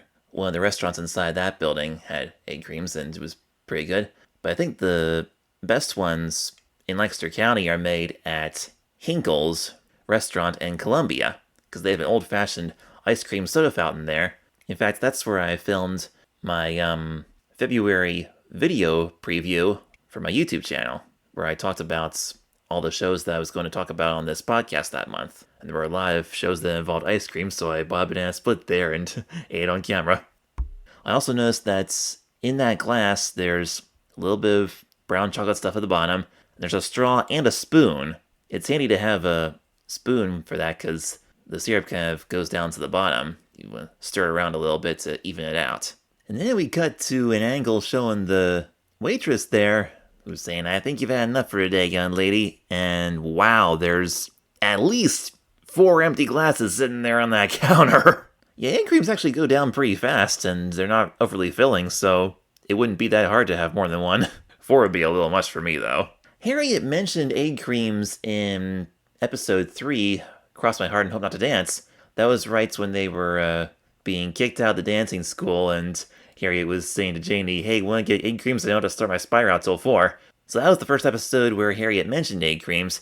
But now here, in episode 5, we actually see Harriet at this restaurant, the place where she gets them. Apparently she does it a lot because she knows the waitress's name, Darby. And in this really strange southern accent, Harriet says, "Darby, I'm a growing girl. Please don't mess with my egg cream intake or I'll bite you." And then she clicks her teeth together. My goodness, you're threatening to bite this lady? Sheesh. The way Harriet says that, she sounds exactly like, what's her name from Big Sea Greens? It's not really a show that I'm too familiar with, but I've seen little clips of it. What's the name of that girl? I mostly remember her from that episode of Chibi-verse. The one where they had the Chibi couple games. I remember that. So what's that lady's name? Yeah, that's her. Tilly. That's her name. Tilly from Big Sea Greens. That's what Harriet sounds like right now. And Harriet's not wearing the beard anymore. I guess she took it off and threw it away when the bee got in there. But she's still wearing that blue hat. Who is she trying to sound like? I can't imagine Merlin from King Arthur would have a southern accent like that. So then the waitress kind of goes, "Ugh." She walks away. I guess she's getting ready to reluctantly get her another egg cream, I guess. And Jeannie and Sport are eating french fries, and Jeannie grabs a bottle of ketchup and pours it on there. I wonder where they're at. I read somewhere that there's a place in New York, not too far from Carl Schurz Park, that is actually famous for their egg creams. Some kind of candy store. What's that called? It's not just a candy store, it's a restaurant too. And yes, I see you, Fly, one of those green metallic flies crawling around my computer screen right now. If you hear him buzzing around, that's who it is. Ray's Candy Store, yeah, that's what it is.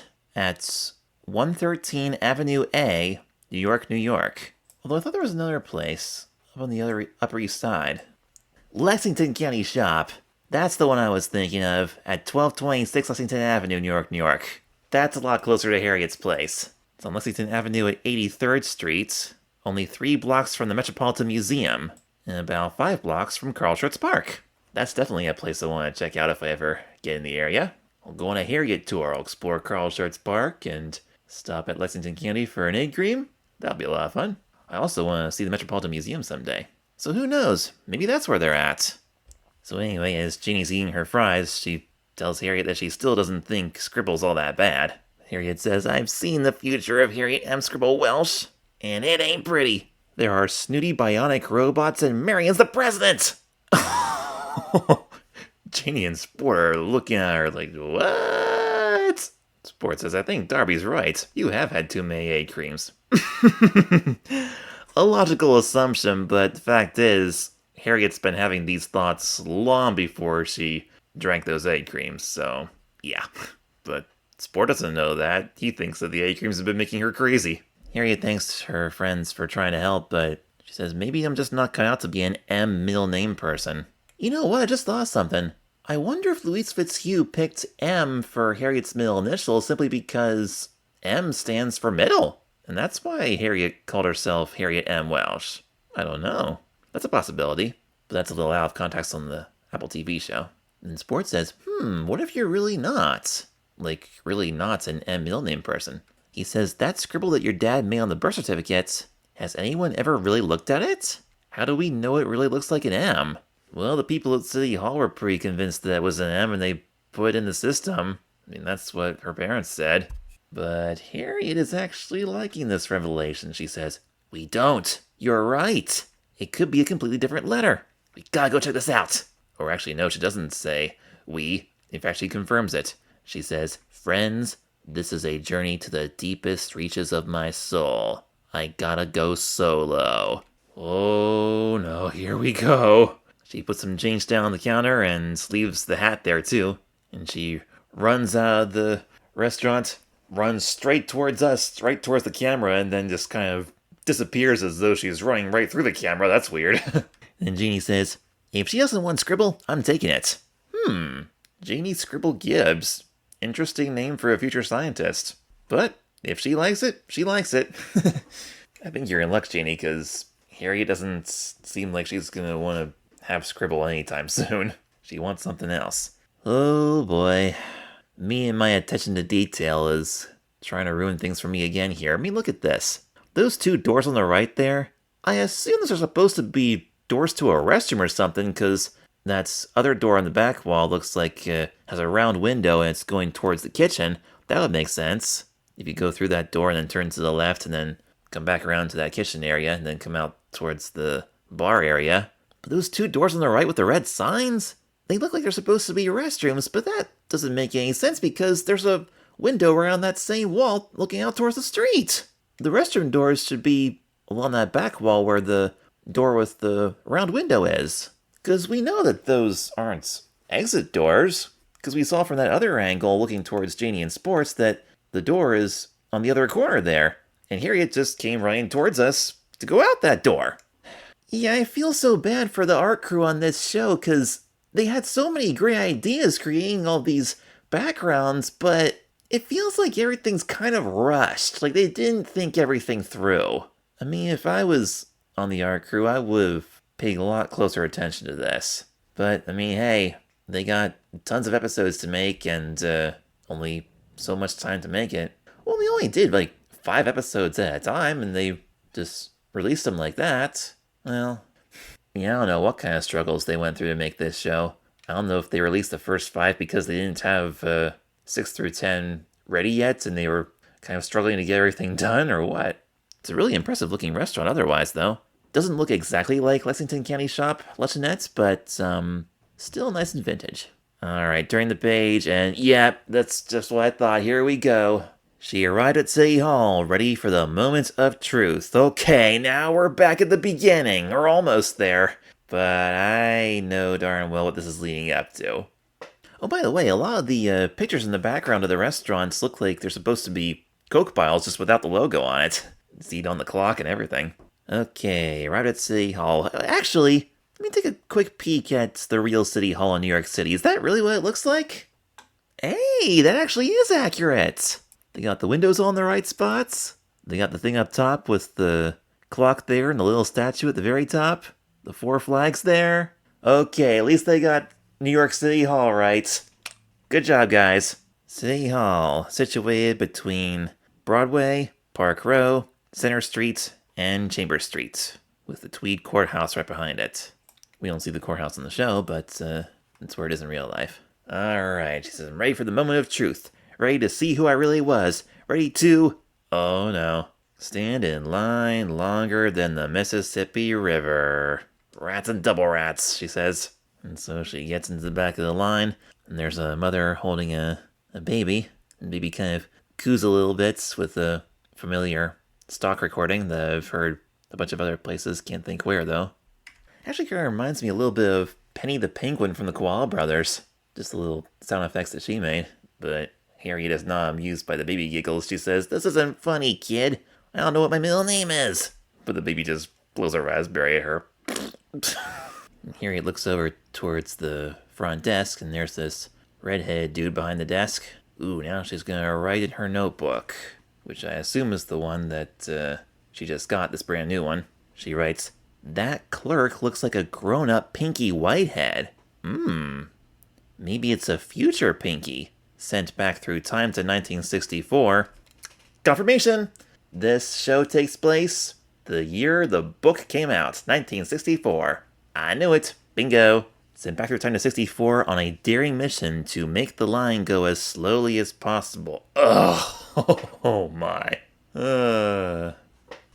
So I guess Pinky Whitehead is, like, out of all the boys in her class at school, is the one that Harriet's the most annoyed with. If the person at this desk was a lady, she would probably say that maybe she was a future Marion Hawthorne. And in her imagination, this guy's head kind of like fuzzes out and then switches to a Pinky Whitehead head. And he's digging his pinky into his ear, like he always does, digging earwax out and sniffing it. There's nothing about earwax in the book, though. That's another little detail that they added to the Apple TV show to sort of give a little bit of a reasoning to why Harriet calls him Pinky Whitehead, because he digs earwax with his pinky. And of course, a whitehead usually refers to something disgusting like a pimple. Although I've heard of guys who have a last name like called Whitehead, because in 1001 Classic Commercials, there was a commercial for Schweppes Ginger Ale, or Schweppes some kind of soda, and there was a character in that commercial named Captain Whitehead. Was he from a movie or a show or something, or was that just for that commercial? Commander Edward Whitehead. He was actually a real guy. He was the on-screen representative for Schweppes Tonic Water. Okay. So he actually used his real name for those. Interesting. Edward Whitehead. So that last name wasn't just some vulgar thing that Harriet came up with. That was probably his real last name. Although Pinky was probably made up. And now the TV show reveals why. Oh wow, this is interesting. The guy's head switches from Pinky back to whatever this guy's real face is, but it switches back before he puts his hand down with his pinky sticking out, which makes me wonder if this guy was doing the earwax thing for real, or if Harriet just imagined it. I don't know. I noticed that there's a sign on the desk that says, it's got a phone number on it, 555-7568. Well, on the one it says 60, on the other side it says 68. They both look like they're very sloppily hand-drawn. Yeah, as beautiful as all this stuff is, I can really tell that the art crew was panicking big time. Unless they did sloppy on purpose. I don't know. I've never talked to anybody who works on that show. Be interesting to find out. So this guy says, ahem, a little tip. Next time you have a question, you can avoid the line by calling that number. And then we see this sign up close. It looks like it says IQYUHAQUES? Looks like somebody very quickly and sloppily wrote some letters representing, like, if you have a question, 555-568. Hey, now she's writing it on her hand. 555-7568. Okay, I read it right. This reminds me of episode 1 where she wrote on her hand or her arm or something, life is a struggle and a good spy never quits. And that helped her with Mrs. Blummer mission. Oh, now we see a much bigger sign that says, if you have a question, call that number. And you can actually read it on that one. And there's a cop staying next to a row of payphones. There's 4 of them there. And they're all rotary. And Harriet says, it was a number that gave me a big idea. Yep, she's gonna make a call. Ask a daring question. She says that this idea would require the guts, skill, and cunning that only a legendary spy could pull off. Well, Harriet's book sure is legendary. Let's see how legendary her spying skills are by now. It's only episode 5, so she might have some room for improvement, but we'll see how she does here. Well, we saw what happened before the intro, so she is going to get herself in trouble some way or another. But I'm interested to see what she's going to try. She went around calm and put her glasses on. Nice. Is this the first time in the entire episode we've seen her with her glasses on? Besides those cute sunglasses, I mean. Oh, yeah. The baby scene, that flashback with her dad putting his glasses on her. Oh, that was so... 2 thumbs up. I love that part. Okay, she's got her glasses on now. I wonder if those are the same glasses. They might be, if her dad took care of them long enough. I mean, let's see. She was most likely born in 53 if she's 11 in 64. It must be some very nice, well-made glasses that her dad took good care of for 10 years, and then I guess the glass broke out of them, and then Harriet took them and started wearing them on her spy missions as a disguise. And speaking of babies, there's that baby that was laughing at Harriet earlier. He's playing with his mom's face, just putting his hands on her cheeks. And Harriet's walking towards the phones, whistling. Apparently she didn't spend all her change on egg creams, because she was able to pull a coin into the phone. And she's spinning the thing around, dialing. And then the phone rings at the desk, and the guy answers it. City Hall Name Registry, Charles speaking. And then Harriet holds her nose and says, "Hello, Charles. My name is Carol Welsh. Yes, the Carol Welsh. And I'm stupendously busy today, so I'm sending my wonderful daughter to review her birth certificate." Okay.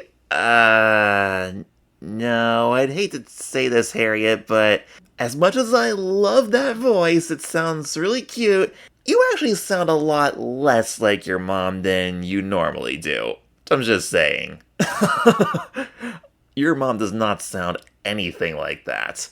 Her mom, by the way, is played by Grey Delisle, who used to play Emily Elizabeth on Clifford the Big Red Dog back in 2000, and she also played Mrs. Howard, Emily Elizabeth's mom. And she's done tons of movies and TV shows over the years, and later on in 2015, on the Disney Channel show Star vs. the Forces of Evil, not only did she play Queen Moon, but she was also Jackie Lynn Thomas. It would have been really funny if Grey Delisle played both Mrs. Welsh and Harriet on this show, and have Harriet sound a little bit like Emily Elizabeth. That'd be fun. If they did that, it would be even funnier if Harriet was trying to do an impression of her mom, if they used both actresses or the same actress for both characters. But yeah, Harriet, you are not fooling me at all. I mean, listen to this.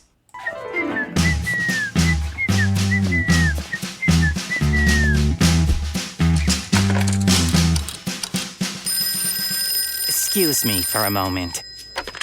City Hall Name Registry, Charles speaking. Hello, Charles. My name is Carol Welsh. Yes, the Carol Welsh. And I'm stupendously busy today, so I'm sending my wonderful daughter to review her birth certificate. Okay, ma'am, I think, But first, would you mind reading her full handwritten name back to me? sure. And what does her mom's real voice sound like again? We thought you could choose an M name for yourself. Then we'll all go right down to City Hall to change it in your records. Yeah, that's what I thought. Not even close, girl. The way she pinched her nose and talked like that, she sounds more like a little kid now than she normally does. Like, that is not an adult voice at all. Now, don't get me wrong, I am enjoying this. Like, Harriet is succeeding at entertaining me with this, but seems like she's failing at trying to sound like her mother. That's all I'm saying, okay? I don't know how she's getting away with it, because I love all the voices and accents that Speedy Feldstein is doing for Harriet on this show. She's doing an incredible job. So anywho, Harriet's pretending to be her mother, is calling the guy at the desk on the telephone, and asking the guy if he could read off the birth certificate to see what he thinks the name is supposed to be, to see if he can make out what that middle initial is. And there's these shelves and shelves and shelves of file folders behind him. I don't know how he manages to pull out Harriet's thing so fast. He says, "Okay, I got Mrs. Welsh. The handwritten name is Harriet. Harriet." And Harriet almost blows her cover by saying, "Yes, yes." And she plugs her nose again and says, "Harriet what? Harriet W? Or Harriet R? A Q, perhaps?" The guy says, "I'm sorry, but it's just a scribble, ma'am." And Harriet, with her normal voice, exclaims, "A scribble?" Kind of like what we heard with the echo earlier. Holds her nose and says, "Are you sure?" The guy at the desk says, "Yep, like someone was trying to get the ink started on a pen." And then the following words spoken by Harriet's on the voiceover give me chills. She says, "And that's when I officially lost what was left of my mind." She's been losing her mind this whole episode, and whatever was left, she's lost that too. Here comes the mad chase. I feel it coming now. She drops the telephone, it bangs against the side of the cubicle. And the guy at the phone says, Ma'am, are you there? And Harriet barges to the front of the line up to the desk and snatches the file folder right out of the guy's hand. She says, Sorry, Charles, I just need to see something real fast for 2 seconds.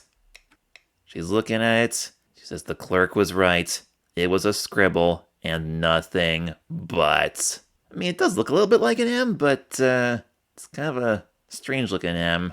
I mean, I guess most people wouldn't even think about putting an initial onto a birth certificate. Like, if it's a birth certificate, I would think you would put, like, the entire full name on it, like the first name, the middle name, and last name. So the fact that there's no middle name and just a letter, like, that's suspicious in and of itself. Yep, Harriet sees that old scribble, and all this time we're hearing those loud heartbeats. The clerk says, Little girl, it's been 2 seconds. Please return the document. Harriet backs away and says, I can't do that, Charles. I'm sorry. And as she runs off, we hear the same music track that we heard in the very beginning. So, yep, this is that same scene now. The clerk says, Hey, stop her! Security! Harriet says, I didn't know what my legs were doing. It was like my whole body went on bad choice autopilot. That's a pretty good way to describe it. Like, if you're losing your mind like that and just doing something entirely impulsive like that. But I remember Harriet saying in the beginning that she had no choice because she was riding a whopper of a run done unto her than none other than her own parents. Although I am happy to hear that Harriet is acknowledging to us that this is in fact a bad choice. Because I assume she's telling us this story like long after it happened. And she's kind of like looking back on it and knowing how foolish it was. And she continues, All I knew is that I was a scribble and I had to destroy the evidence. Oh my goodness gracious! What in the world? Hey, did you just hear that? That fly is walking on my microphone right now. Okay, you're going to hear a bang right now in 3, 2, 1. Well, I didn't get him, but he flew away anyway. Sorry about that. What was I saying? Oh yeah, what in the world would they do to a child who tries to destroy their own birth certificate? I imagine juvenile detention or something. Oh, here we go. That's why those papers are flying. Harriet is taking the certificate out of the folder and then just throws the rest of the folder and everything that's in it right at one of the cops. And yep, that's that very first shot right there. Papers are flying and then he comes around the corner and he slides down on the floor. This is recycled animation right here. Here we go. This is exactly it. And this is that moment where Harriet learns that if you swipe your birth certificate from a clerk at City Hall and make a run for it, security guards are definitely going to chase you. This is it.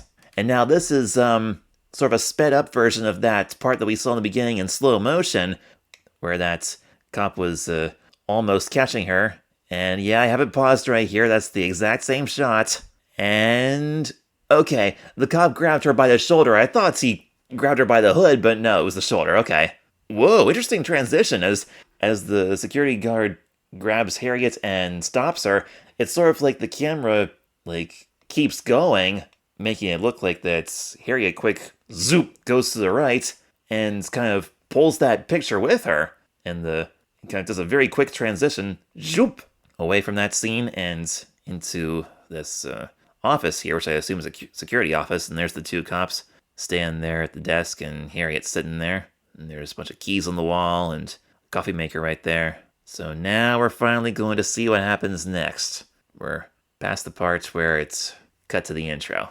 Harriet said she explained everything to the security guards, but they called her folks anyway. And the one guard is saying, it looks like an E on its side to me. It's not an M. The other guy says, I think it's a 2.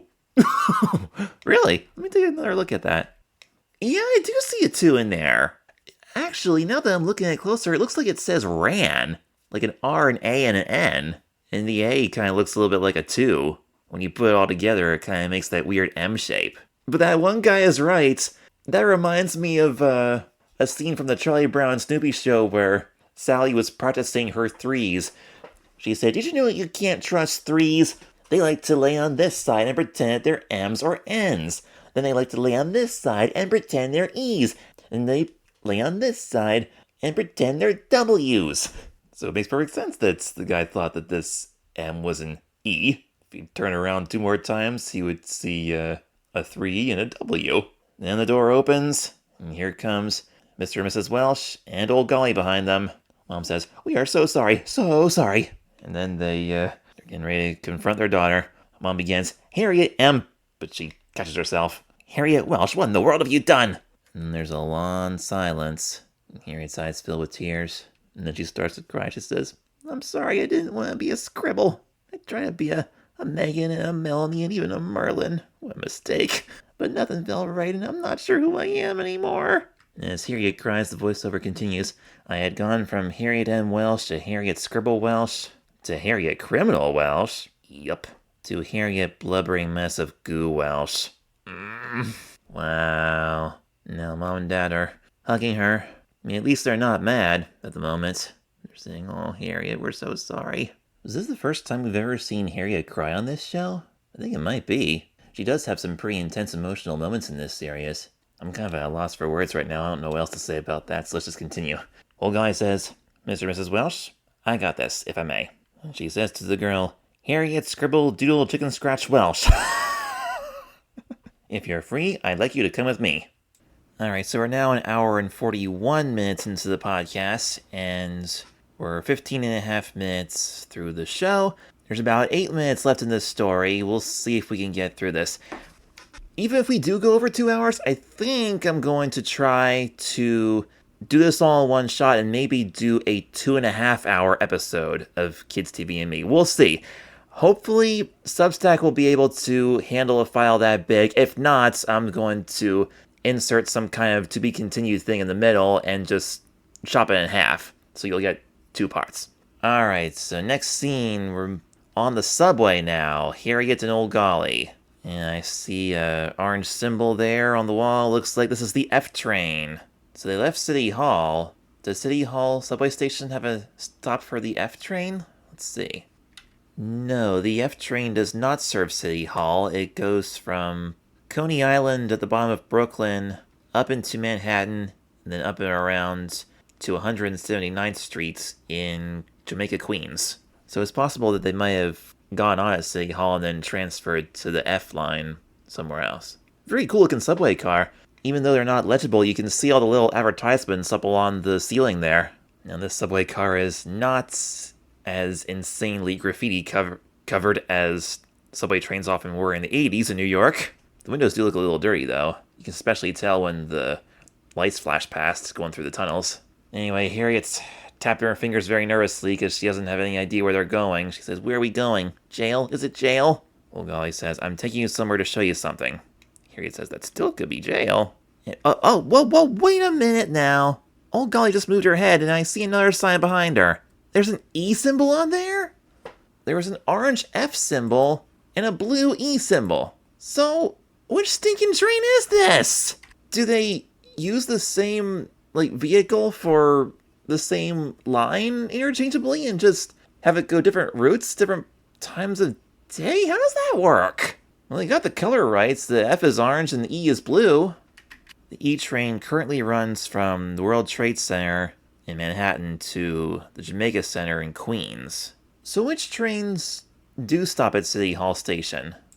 Ooh, it's closed. Well, maybe I'm thinking of a different City Hall station. There's a City Hall subway station that opened in 1904 but closed in 1945. So that one would have already been gone by the time Harriet was born. Okay, so there is still a City Hall station that serves the R, the N, the R, and the W, the yellow lines. That's on Broadway near Warren Street. And then at Center and Chambers, there's a Chambers Street station with the J and Z trains. But I'm not seeing any stations near there that serve the E or the F. Yeah, I don't know. Maybe we'll get some more information as we go. Old Golly says, "I want you to see that no parents are perfect, and sometimes they can make choices we don't always agree with." But Harriet's not buying it. She says, "Easy for you to say, Catherine Willa Galliano." And then she kind of flops down sideways on her seats when the train screeches to a halt. And hold on now, they're getting off the train here. That's the 96th Street station. I see that little sign there. This is the same subway station that we saw in the previous episode, Harriet the Spy, in the beginning. Harriet says, "We are going to jail, aren't we?" And old Golly says, "We will be if you keep asking me that." Oof, savage. And then we dissolve to what looks like a suburban neighborhood. Like, it's not in the middle of Manhattan. We see these single-level houses here. So, like, this is nowhere near 96th Street subway station, so they must have taken another train or a bus or something? I'm not sure. There's no place to transfer at 96th Street. Let's see, I see a little sign there with an ocean wave and an arrow. Does that mean there's a beach over there? Okay, so they go up to a house with the number 97 on it. There's a shell on the mailbox. Old Golly knocks at the door, and the lady opens it and says, "Catherine, my baby girl!" Old Golly says, "Hello, mother." Oh! Oh my gosh, they're actually doing this! This is chapter 1 of the book! Where Old Golly was introducing Harriet to her mother. Old Golly's mother. This is a little different, though. They didn't bring Sportle on. But, okay, that's where they're at. So. Where does this woman live, according to the book? Alright, let's start here in the book. They met Old Golly waiting for them, tapping her foot outside the front door. They walked to 86th Street, took the crosstown bus, and soon were whizzing along in the subway, sitting in a line, Old Golly, then Harriet, then Sport. Old Golly stared straight ahead. Harriet was scribbling furiously in her notebook. And she's writing about the people that she sees on the subway. On the next page, Old Golly says, or the book says, Old Golly leaned over and spoke to them. "We're going to Far Rockaway. It's about 3 stops from here. I want you to see how this person lives, Harriet. This is my family." Harriet almost gasped. She looked up at Old Golly in astonishment, but Old Golly just stared out the window again. Harriet continued to write. "This is incredible. Could Old Golly have a family? I never thought about it. How could Old Golly have a mother and father? She's too old for one thing, and she's never said one word about them, and I've known her since I was born. Also, she doesn't get any letters. Think about this. This might be important." And they came to their stop, and Old Golly let them off the subway. "Gee," said Spore as they came up onto the sidewalk, "we're near the ocean, and they could smell it. The salts, and even a wild soft spray which blew gently across their faces, then was gone." "Yes," said Old Golly briskly. Harriet could see a change in her. She walked faster and then held her head higher, rather. They were walking down streets that led to the water. The houses, set back from the sidewalk with a patch of green in front, were built of yellow brick interspersed with red. It wasn't very pretty, Harriet thought, but maybe they liked their houses this way, better than the plain red brick ones in New York. Old Golly was walking faster and looking sterner. She looked as though she wished she hadn't come. Abruptly, she turned in at the sidewalk, leading to a house. She strode relentlessly up the steps, never looking back, never saying a word. Sport and Harriet followed, wide-eyed, up the steps to the front door, through the front hall, and out the back door. She's lost her mind, Harriet thought. She and Sport looked at each other with raised eyebrows. Then they saw that Old Golly was heading for a small private house which sat in its own garden behind the apartment house. Harriet and Sport stood still, not knowing what to do. This little house was like a house in the country, the kind Harriet saw when she went to Water Mill in the summer. The unpainted front had the same soft gray of driftwood, the roof of darker gray, which does not match the colors on the show, by the way. "Come on, chickens. Let's get us a hot cup of tea," said Old Golly, suddenly gay, waved from the funny little rotting porch. And in those days, the word gay meant cheerful. Harriet and Sport ran toward the house, but stopped cold when the front door opened with a loud swish. There suddenly was the largest woman Harriet had ever seen. "Why, looky here what's coming," she bellowed. "Look at them little rascals." Her great fat face crinkled into large, cheerful lumps as her mouth split to show a toothless grin. She let forth a big, burbling laugh. Sport and Harriet stood staring, their mouths open. The fat lady stood like a mountain, her hands on her hips, in a flowered cotton print dress, an enormous hanging coat sweater. Probably the biggest sweater in the world, thought Harriet. Probably the biggest pair of shoes, too. And her shoes were a wonder. Long, black, bumpy things with high, laced sides up to the middle of the shin, bulging with the effort of holding in those ankles, their laces splitting them into grins against the whites of the socks below. Harriet fairly itched to take notes on her. "Where'd you get these little things?" Her cheer ran out all over the neighborhood. "This the little Welsh baby? That our brother?" Sport giggled. "No, it's my husband," Harriet shouted. "I remember that." Old Golly turned a grim face. "Don't be snarky, Harriet. They don't think you're such a wit either. And don't think you're such a wit either." The fat lady laughed, making her face fall in lumps again. She looks like dough, Harriet thought, about to be made into a big round Italian loaf. She wanted to tell Sport this, but old Golly was leading them in. All of them squeezing past that mountain of a stomach because the fat lady stood rather stupidly in the doorway. Alright, so that was all some excerpts of Harriet Chapter 1, and that is what this scene in this episode is based on. So, they're in Far Rockaway, huh? Let me ask Google Maps how you get from City Hall to Far Rockaway. Yeah, it's definitely close to the beach there. The East Rockaway Inlet and the Reynolds Channel, and there's Rockaway Beach. And right over the bridge there is Atlantic Beach and Long Beach. That's the same Long Beach where that episode of Reading Rainbow was filmed, My Life with a Wave. We just talked about that a few weeks ago. Alright, it says the fastest way to get to Far Rockaway by transit is to hop on the A train from Fulton Street Station at Fulton Street in Nassau, which is about a 6-minute walk from City Hall. And then you take that all the way to the end of the line. That station is quite a ways from the beach, though. I'm guessing more likely they would have gone off at 36th Street or possibly 60th. I'm leaning more towards 36th, though, because there's a lot of small houses in that neighborhood. So it's probably around there somewhere. But how would 96th Street Station play into this? Let me see if I add a via point there. Well, first of all, how do you get from City Hall to 96? Okay, right there at the Chambers Street's JZ station, there's a Brooklyn Bridge City Hall station for the 4, 5, and 6. And the number 6 train takes you straight up to 96th Street, which is where we saw Harriet and Old Golly getting off. So from 96 to Far Rockaway, well now Google's saying that you gotta take the 6th train back down to 51st, and then get on the E at Lexington 53rd. Either the E or the F. Okay, so yeah, you could take the E or the F to Jamaica, but then you'd have to get on one of the buses to get down to Far Rockaway. Yeah, so that 96th Street thing is kind of a goof up there. I guess they just figured that since they already had a background cell of a subway station from the previous episode, they could just reuse it for this one, but they didn't take into consideration which station it was, or how Harriet and Old Golly would be getting to where they're going. So going from City Hall to Far Rockaway, 96th Street Station doesn't really help you at all in real life. So yeah, I do find that kind of annoying. Oh well. Moving on.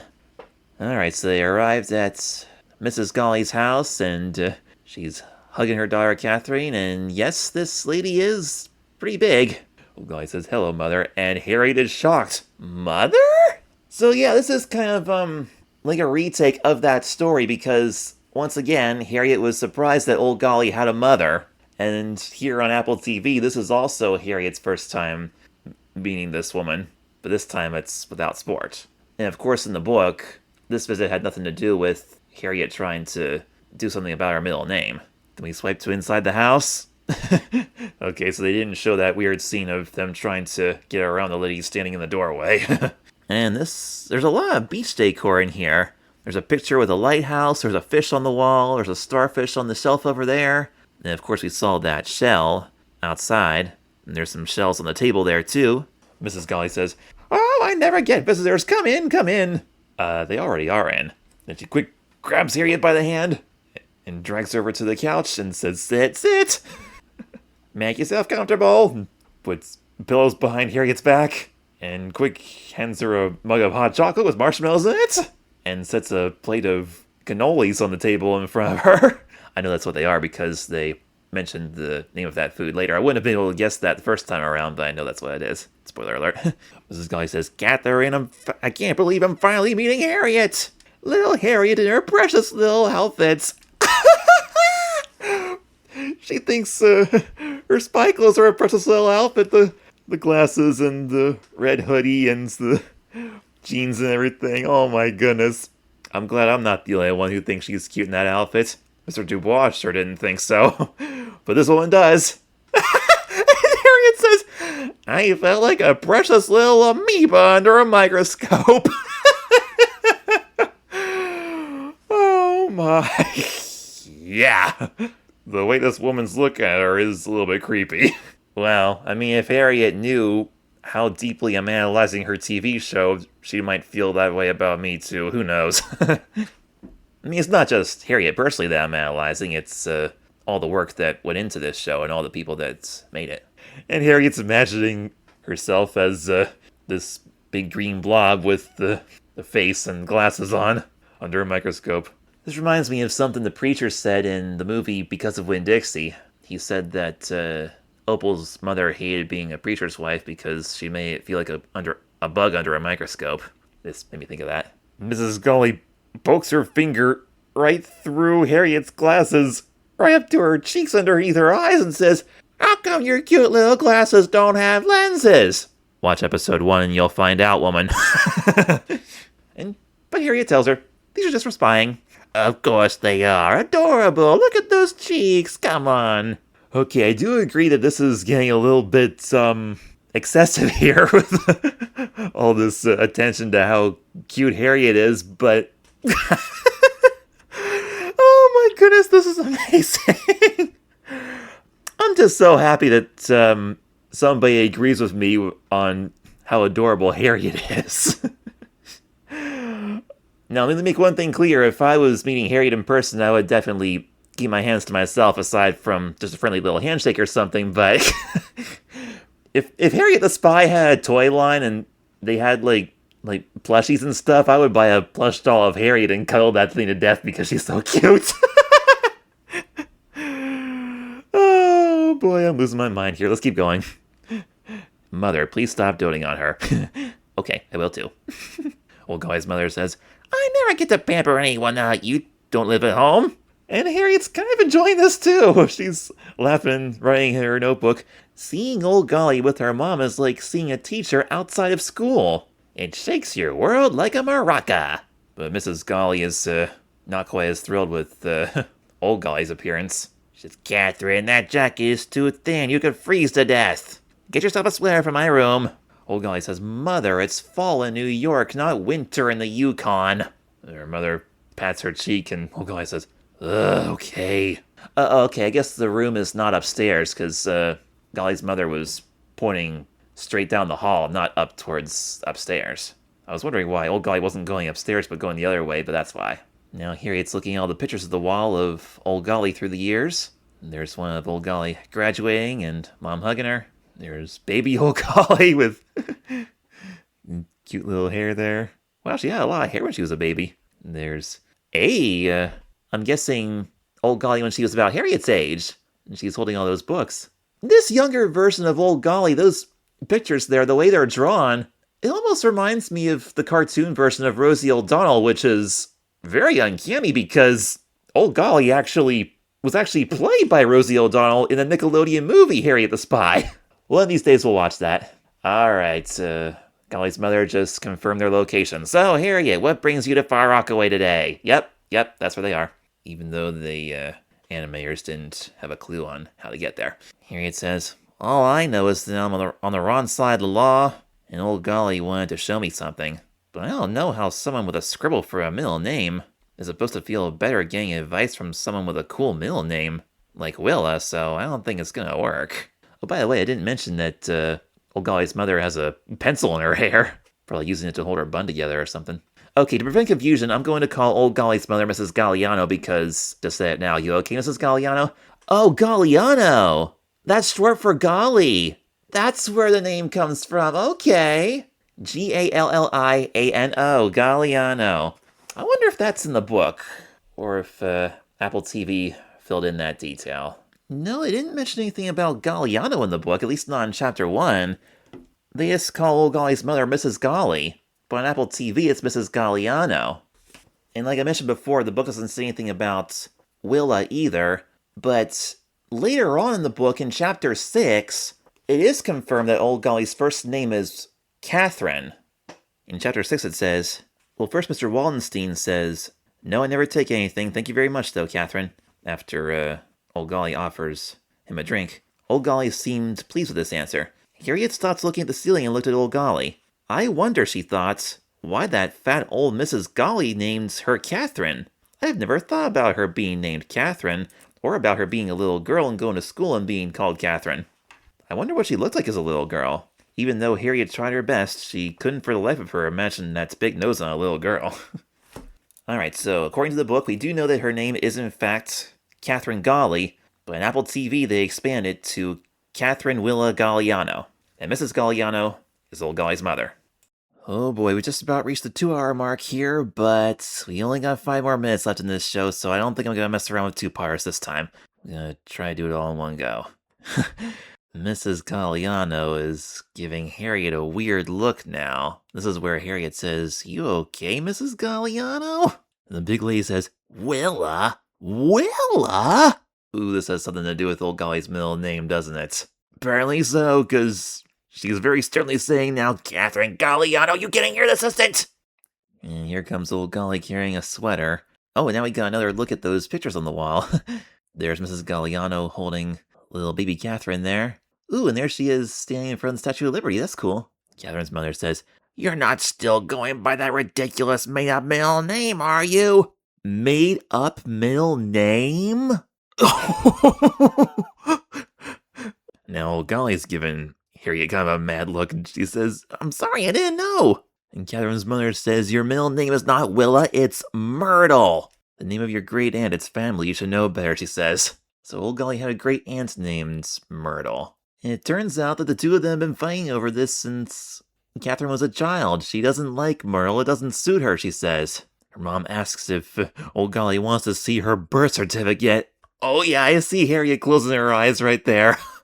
Nice little detail. Wow. Witnessing her own nanny getting into the same kind of trouble that she got herself into today, almost. So it turns out old Golly's full name is Kathy Myrtle Galliano. Old Golly says, "Don't call me Myrtle, and never call me Kathy." Harriet says, "Great, not only had the curse of the scribble mess me up, but it was also messing up old Golly and her mom." Oh, she's kind of hiding her hood now. This is the first time I've actually seen her wear her hood. I don't even think she put it up when she was running home in the rain in episode 4. I think she just had the newspaper over her head that time. She says, "What couldn't that cruddy scribble destroy?" Mrs. Galliano continues, "Well, what kind of a name is that anyway?" Old Golly says, "Well, it's better than being a Myrtle." I bet Myrtle didn't want to be a Myrtle. I assume she's referring to her great aunt Myrtle. She says, "Who'd want to be a Myrtle?" Then Harriet stands up on the sofa and says, "Me! I, Harriet Welsh, love the name Myrtle. And I hereby adopt it as my own middle name," she says. Whoa! I don't think any of them expected this problem to be solved this way. I mean, I can't imagine old Golly bringing Harriet up here so that she could find the perfect end middle name. We still haven't quite figured out why old Golly brought Harriet to this place, because it seems like old Golly didn't want Harriet to know that her middle name was Myrtle, judging by the way she looked at her when the cat got out of the bag, you know? Wow. Harriet asks Mrs. Galliano if that's okay. She says to us, "Old Golly looked at me like I had grown a tail. It was so convincing I had to check to make sure." The writing of the show is so good. And she turns around, looks at her hiney to see if there's a tail there, which of course there isn't, but... And Mrs. Galliano gives Harriet a massive tight hug and says, "Oh, that would be wonderful!" And kind of squashes her face up against Harriet's, making her cheeks look even cuter. Oh, and speaking of cheeks, Mrs. Galliano lets go of her hug and kind of goes like this with Harriet's cheeks. "Wonderful, Harriet, Myrtle's name will live on," she says. Kind of makes a forced fish face on Harriet's face. Old Golly says, "Don't do that just for me, Harriet." And Harriet very proudly puts her glasses back on and says, "I only answer to Harriet Myrtle Welsh." Mrs. Galliano says, "Well, pardon my French, but hooray!" Is hooray a French word? Let's see. Hooray traces back to the late 17th century, emerging around 1686 as a popular joyous variant of the cheer hurrah. It is rooted in European battle cries and expressions of triumph, echoing similar exclamations across Germanic, Dutch, and Scandinavian languages before becoming a staple of enthusiastic English cheers. So no, it's not French, and apparently Harriet knows it because she tries to say, "That's not French," which gets interrupted by another hug around the neck. Well, now, this is the epitome of "I love you, a bushel and a peck of a hug around the neck," now, isn't it? Mrs. Galliano says, "You are now an official member of the Galliano family, Harriet Myrtle Welsh." We get a close-up of Harriet's smiling face with this hug around the neck, and she says to us, "Name, Harriet Myrtle Welsh. Cause of death, suffocation by mom hug." This scene is so funny. This whole segment here with the visit with Mrs. Galliano. I understand some people might find this pretty annoying because they have family members themselves that get a little excessively huggy like this.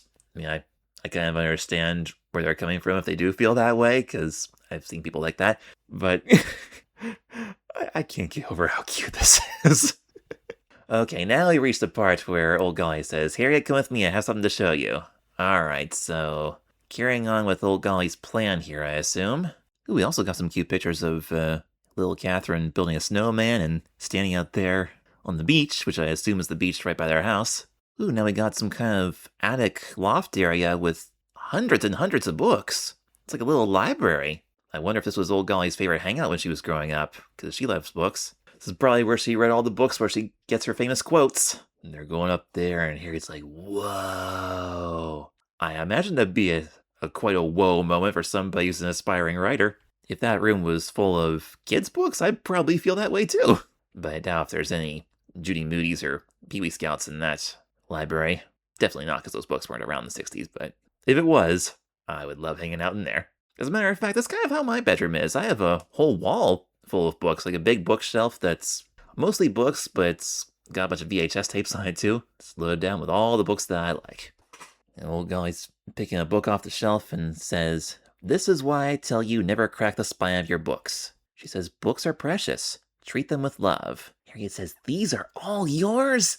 Old Golly sits down, looks at the book that she's holding, and says, "This is where Willa came from. When I was a child, I wanted to be a writer. A writer like the scribe of the Great Plains, Willa Cather." The scribe of the Great Plains is... Oh, I guess scribe is another word for writer, isn't it? Scribe of the Great Plains. Turns out the scribe of the Great Plains referred to a bunch of different writers. At least one other writer, actually. Marie Sandoz, who lived from 1896 to 1966. Only 2 years after Harriet came out. She wrote a biography called Old Jules, Crazy Horse, The Story Catcher, Cheyenne Autumn, Slocum House, Horse Catcher, Beaver Men. So she was also remembered as the scribe of the Great Plains. But so is Willa Cather, celebrated as the literary scribe of the Great Plains for her evocative chronicling of the American frontier. Her masterpieces such as O Pioneers and My Antonia brilliantly capture the rugged beauty of the Nebraska landscape and the resilience of early immigrant settlers. So old Golly said that she wanted to be a writer when she was a kid, a writer just like the scribe of the Great Plains, Willa Cather. And so that's why she changed her middle name to Willa. Hey, that's what she's holding, O Pioneers by Willa Cather, okay. She's handing it to Harriet and she's looking at it now. Let's see, what does the cover really look like? Does it look anything like that? Okay, there have been a lot of different renditions of the cover over the years. This one on Apple TV shows some fields and a barn and a little circle picture in the middle. Looks like a 1992 edition. Looking at Google Images, there's a similar one that has the entire cover filled with the picture, which looks very much like what we have here on Harriet the Spy, but without the animals in the background. And so anyway, Harriet's amazed. She says, "Wait, you wanted to be a writer, old Golly? What happened?" Old Golly says, "I just didn't have the passion for it that you have. But I discovered that I am good at collecting books. And all these tomes are going to be in my bookstore one day." Tomes. What does the word tomes mean? T-O-M-E-S. A tome refers to a large, heavy, or scholarly book, especially one that is part of a multi-volume work.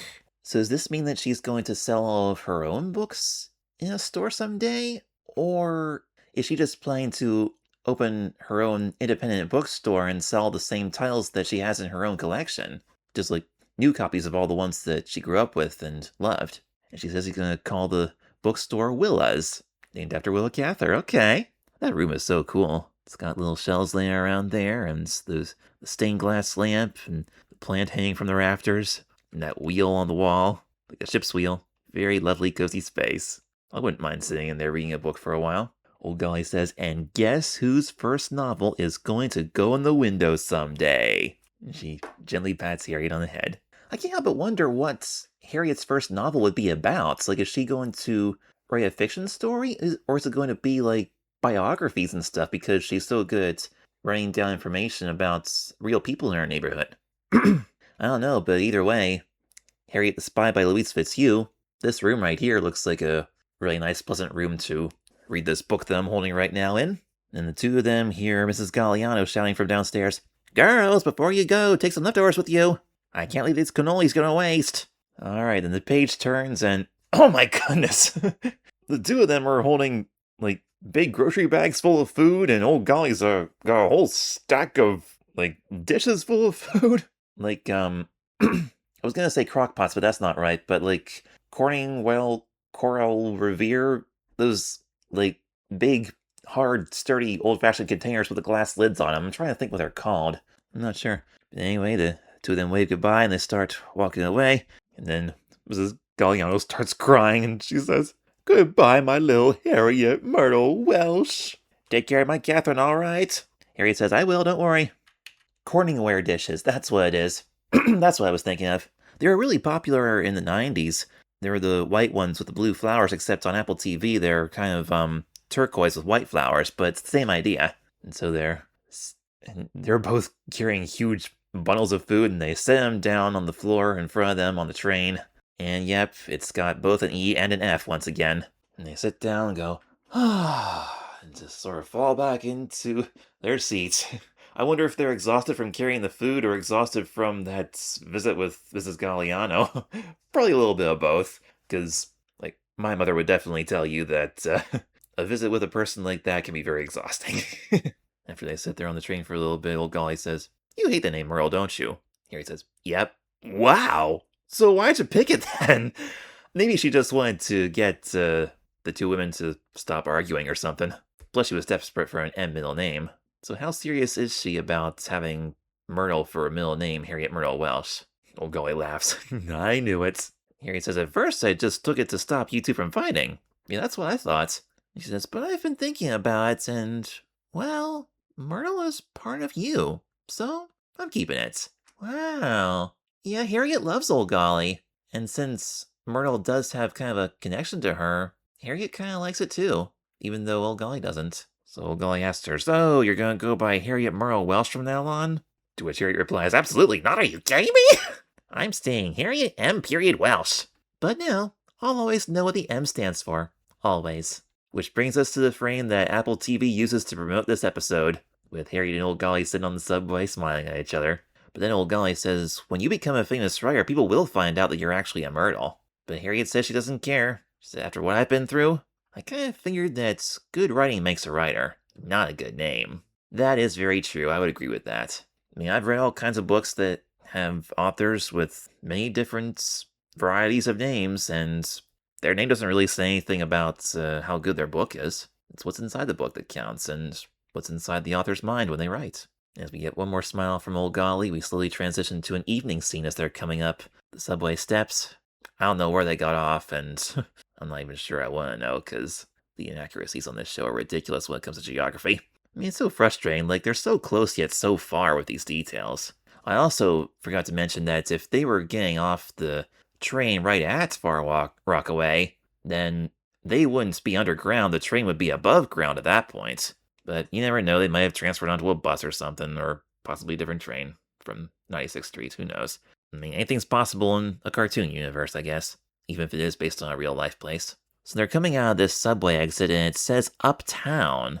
An Uptown train would be a train going from, like, the bottom of Manhattan, near, like, Battery Park and the World Trade Center and stuff, up towards Queens, because that's, like, up north. Or, no, not Queens, the Bronx. The Bronx, that's what's north of Manhattan. Excuse me. So if they're getting off of an Uptown train and they're almost home, then that must mean they're on the Lexington Avenue line somewhere. Anyway, the music in this scene is so beautiful. I'll play a little bit for you when we're done. And they come out of the subway, and Harriet's looking a little bit sad. Old Golly says, "What's wrong?"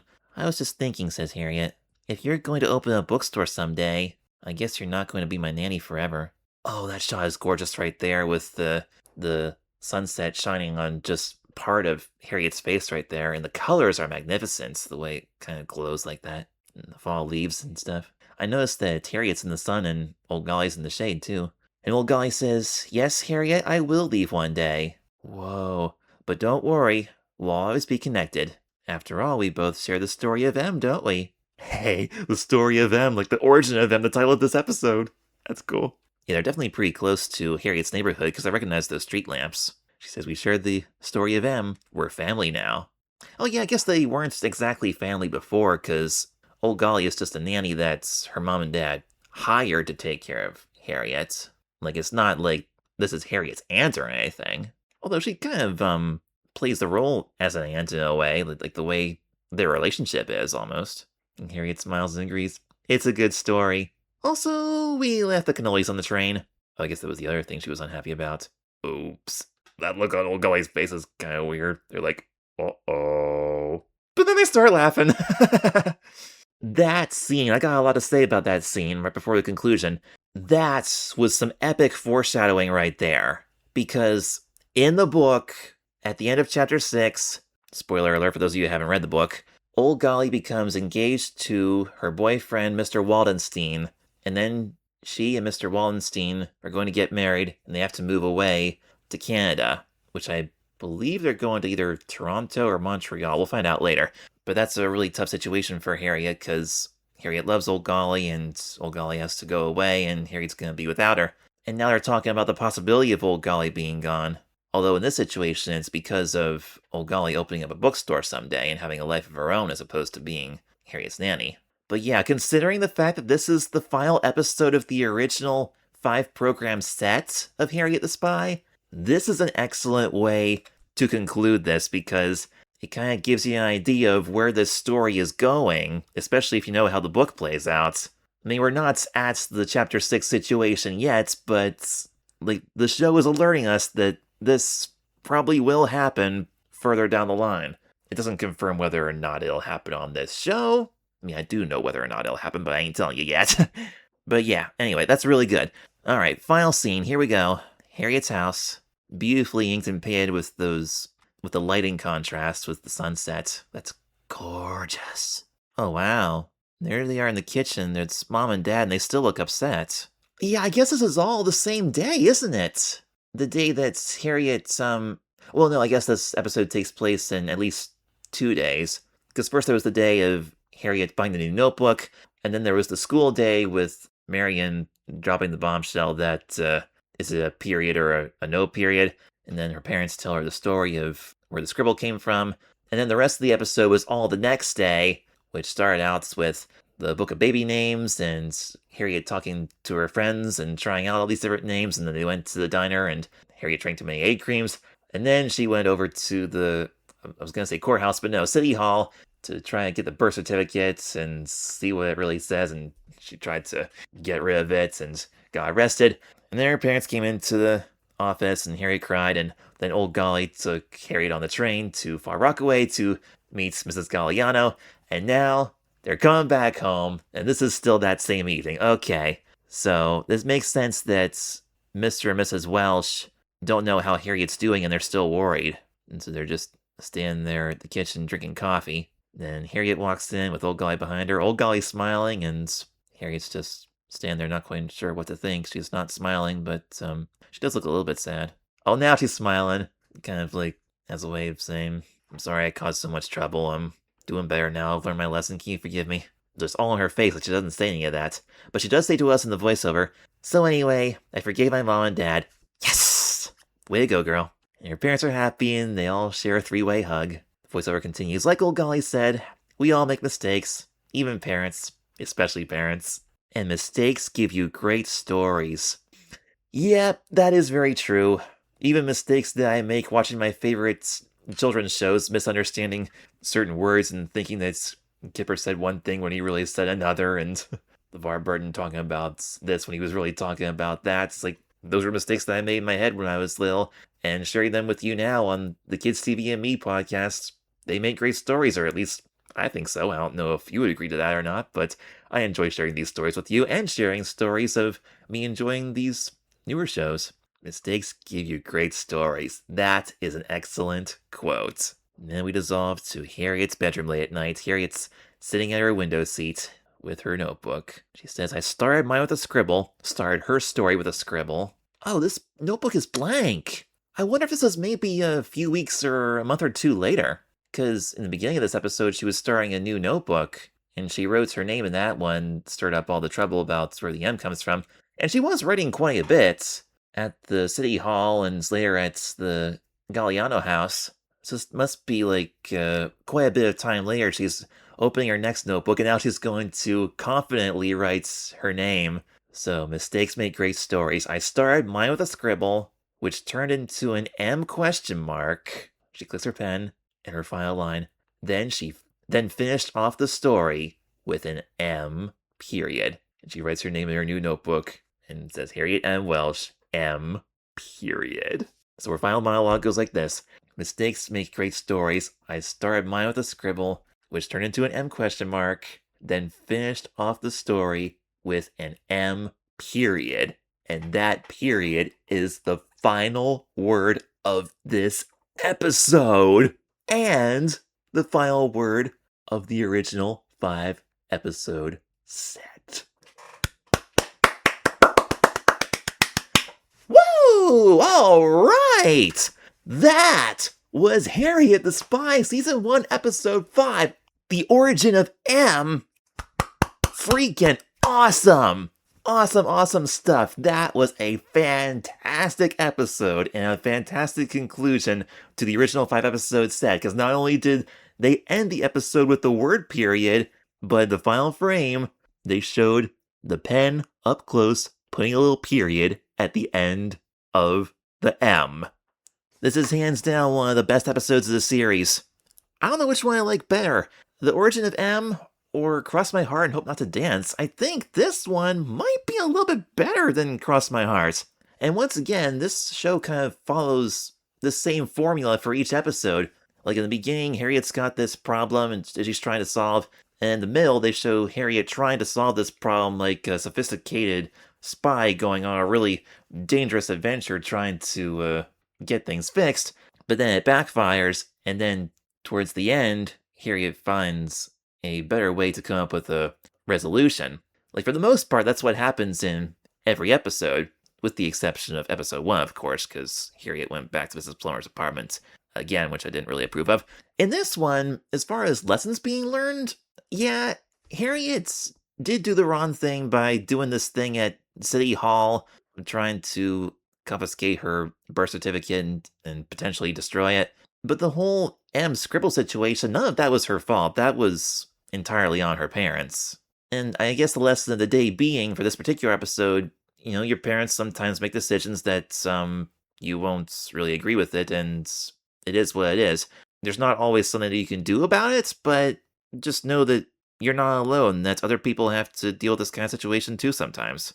And that's what Old Golly showed her. So I wonder if Old Golly was planning to tell Harriet herself that her middle name was not really Willa, but it was really Myrtle. Then Old Golly got frustrated when Harriet kind of spoiled Old Golly's plan to tell her herself, when Harriet blurted out the whole Willa thing in front of Mrs. Galliano, and then Mrs. Galliano confronted her daughter, Old Golly, about the whole Myrtle thing once again.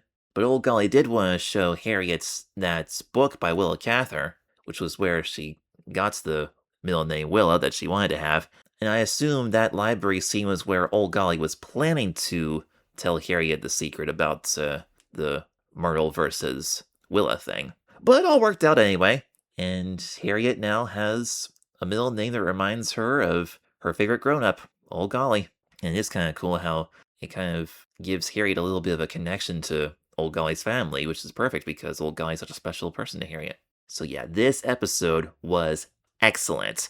And like I said, if you were going to consider these first 5 episodes like a 5-part special or like a little mini-series on its own, this would be a perfect conclusion for it, because their little conversation at the subway exit about Old Golly leaving, like they were able to sort of give you that ending without giving you that ending, you know what I mean? The original Harriet the Spy book is split into 3 sections called Book 1, Book 2, and Book 3, and Old Golly's departure with Mr. Waldenstein is the conclusion of Book 1 before it transitions to the middle section, Book 2. And since this TV series was getting ready to go on a mid-season hiatus, this episode felt very much like a season finale. If episodes 1 through 5 were their own season and then 6 through 10 were a separate season, yeah, this is definitely a perfect season 1A, like season 1 part 1 finale. I enjoyed that a lot. Now, I said before we conclude this, I'm going to give you my thoughts on what I think of this show so far. So far, this is a very fun show. This might be my favorite cartoon of the 2020s. It really might be. It really might be.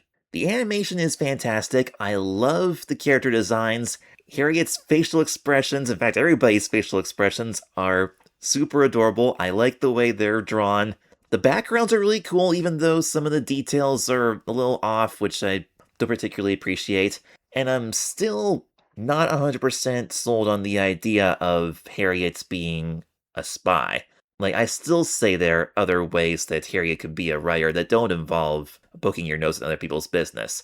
That'll be my biggest complaint about this series, aside from the details of the subways and all that kind of stuff. But for the most part, this show's strengths outshine its weaknesses, at least as of now. We'll see how it goes in future episodes, but I'm definitely enjoying this, and I think with parental supervision by me, their father, I think I would allow my children to watch a show like this, because it would make for some great conversation starters about what Harriet is going through. It teaches some really valuable lessons about like being a good person, taking responsibility for your actions, and getting along with family and friends, and finding a balance between like doing what is right and doing your own thing. Those are all very good lessons for kids to learn. Out of the two Apple TV shows that I'm reviewing on my podcast right now, Frog and Toad and Harriet the Spy, I'm not sure which one I like better. Frog and Toad is fantastic, because I grew up reading the Frog and Toad books and watching the stop-motion films by John Matthews, so it has a very sentimental place in my childhood memories, Frog and Toad. But like I said, I did not read the Harriet the Spy book growing up. I'm kind of a late bloomer in that field. But Frog and Toad is just like a very chill, slow-moving, low-key show, like the kind of shows that I enjoyed watching when I was a kid. Whereas Harriet the Spy, watching this, especially as an adult, is really captivating. Like, I'm hooked. It's getting my attention big time. I'm very invested in the stories and the aesthetic, and just, I don't know, the overall vibe of this show is just so enjoyable. It's so rare to find a show like this these days, like a show with preteen characters that moves at a moderate pace that I can easily absorb, and nobody's saying terribly nasty things or beating each other up. Like, this show feels very Peanuts. It's got kind of like a Peanuts aesthetic, a little bit of an Arthur aesthetic too, even though Arthur's not one of my favorite shows. And it doesn't really feel like a 60s cartoon. Like, what kind of cartoons were around in the 60s? My knowledge of 60s TV is pretty limited. Yeah, in the 60s we had things like the Flintstones, the Jetsons. If you want to talk late 60s, there was Scooby-Doo, there was also Johnny Quest, Batman, Bugs Bunny, Pink Panther, Underdog, and Felix the Cat, of course. But yeah, there wasn't any slice-of-life shows like this. Like, Harriet the Spy, the Apple TV series, feels more like it's along the lines of shows like Doug, Hey Arnold, Pepper Ann, Recess, The Weekenders, As Told by Ginger, that kind of thing. Like, it doesn't feel at all like a 60s cartoon. It feels like a 90s cartoon set in the 60s. And that's what I like. I like realistic fiction cartoons. I'm not into slapstick or anything crazy like that. My favorite kinds of cartoons are the kind where the characters are going through situations that kids and parents of any age can easily relate to, and teach us valuable life lessons. That's what I like. And I have read some reviews on this show, and lots of people agree that episode 5 out of these first 5 was the best. I'm thinking it is. Episode 1, I Am a Terrible Spy, that was the Mrs. Plummer mission with the lady in her apartment with the dogs, and she wanted to open her dog clothing store, but she wouldn't get out of bed, and Harriet was spying on her through the dumb waiter. It was kind of an interesting introduction to Harriet and Sport and Janie and Old Golly, but I was very baffled by what seemed to be the underlying message of that episode being, if you want to be a great writer, you have to know everything. And to know everything, you have to see everything. And to see everything, you need to be a spy. And Harriet claims that Old Golly has been telling her this, but even after these first 5 episodes, we still haven't really figured out why. Like, in my opinion, spying on people doesn't seem all that necessary to be a writer. But what I have noticed, though, is that over the course of these first 5 episodes, Harriet has been learning so much about herself and about the world around her and about people in general just by being herself and surviving the daily struggles of life. In episode 2, we had the situation with Harriet versus Marion wearing the same designer coat, and they were fighting over who should wear it, and Marion was thinking that Harriet was being a copycat and all that, and they wanted all the kids in the class to vote over who the coat should really belong to, and Marion Hawthorne tried to bribe everybody with that ice cream party at her house, the make your own banana split party, and of course there was that scene with Pinky Whitehead binging on the whipped cream, just blowing it all into his mouth like that. Come to think of it, I wonder if that was supposed to be an MLP reference, because in My Little Pony Equestria Girls, Pinkie Pie has a refrigerator full of cans of whipped cream, so I wonder if somebody saw that and thought, hey, maybe this boy named Pinky Whitehead should be obsessed with whipped cream too. I don't know if that's where they were coming from or not, but it's kind of a funny thought. But anyway, at the end of episode 2, Harriet had an opportunity to get revenge on Harriet when she got a hold of one of Marion's love notes, but she was thinking about how badly Marion was treating her and all of her friends, and that made her realize that she shouldn't do anything mean to Marion to get revenge, because then she would be just as mean as Marion, and she didn't want to be a hypocrite. And she didn't have to spy on anybody to learn that lesson, and she made some mistakes in that process. In fact, she made mistakes in every episode. And wow, I think Harriet is going somewhere with this, because we had co-vote, and in episode 3 we had the dancing school conundrum with the elegant traditions that Harriet didn't like, and instead she wanted to get down and get groovy and disrupt the class in every which way possible, which turned out to be a mistake and ended up getting her best friend kicked out along with herself, and that wasn't right. And she learned about thinking of her friends first and not just focusing on what she wanted. And later in episode 4, Harriet the Spy, Harriet wanted to be alone after a bad day and getting things all messed up with her mom. You know, the thing about episode 4 is that right after I analyzed that episode, it was when I went on vacation with my family, and I felt so bad for Harriet because going on a vacation, staying in a beach house with 20 other people that you're related to is not the easiest thing in the world when you're an autistic introvert like me. And there were times when I felt like I really wished I could be alone and record my podcast, but I wasn't able to, which is why I had to skip the month of May and save everything for June, so I could kind of feel Harriet's pain there. But Harriet did learn that when people come together and get along, they can make all kinds of great things happen. They rescued all of Mr. Withers' cats, and Harriet even managed to get Mr. Withers and his brother reunited after being apart for so long. And then finally we had the origin of M, where we saw Harriet's parents make a mistake, but Harriet managed to learn from that too, with her failed attempts to try and fix the problem herself, and then going on that little adventure with old Golly. So what I'm trying to say here is that at the end of episode 5, Harriet realized that everybody makes mistakes, even grown-ups, but mistakes can sometimes make the best stories.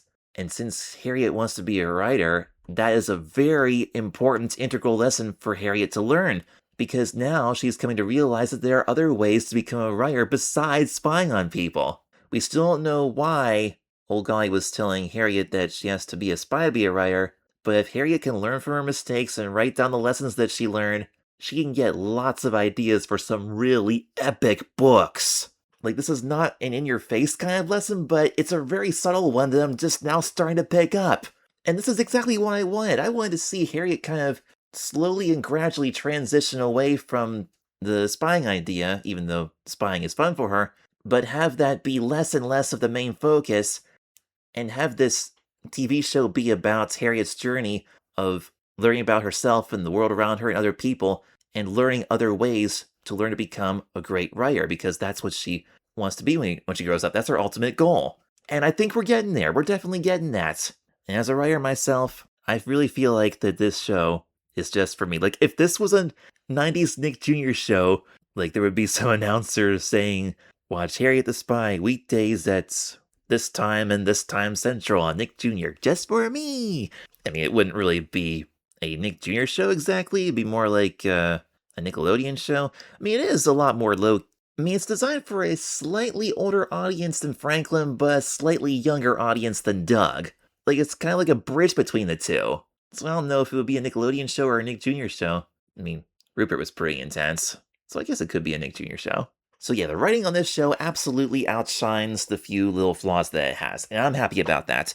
As for a book adaptation, I'm definitely seeing how all these little tidbits from the book are coming together into bigger stories that they're making for television. Because, I mean, they added the dogs, but Mrs. Plummer is definitely in her bed in her apartment in the book. And likewise, the whole debate about whether or not to attend dancing school, that's in the book. And Mr. Withers with his cats in his apartments with the skylight, that's in the book too. And of course you got the tomato sandwiches and the egg creams. I forgot to check where it mentions egg creams in the book. Let me take a quick look at that before we go.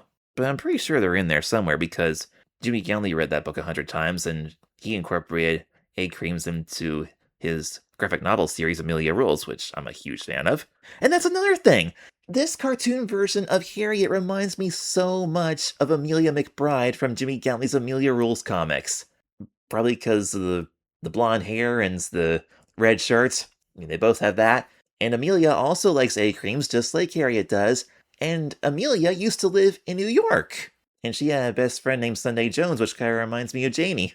But more than all of that, Amelia has a super cool aunt named Tanner. And Tanner is sort of like a rock star version of Old Golly.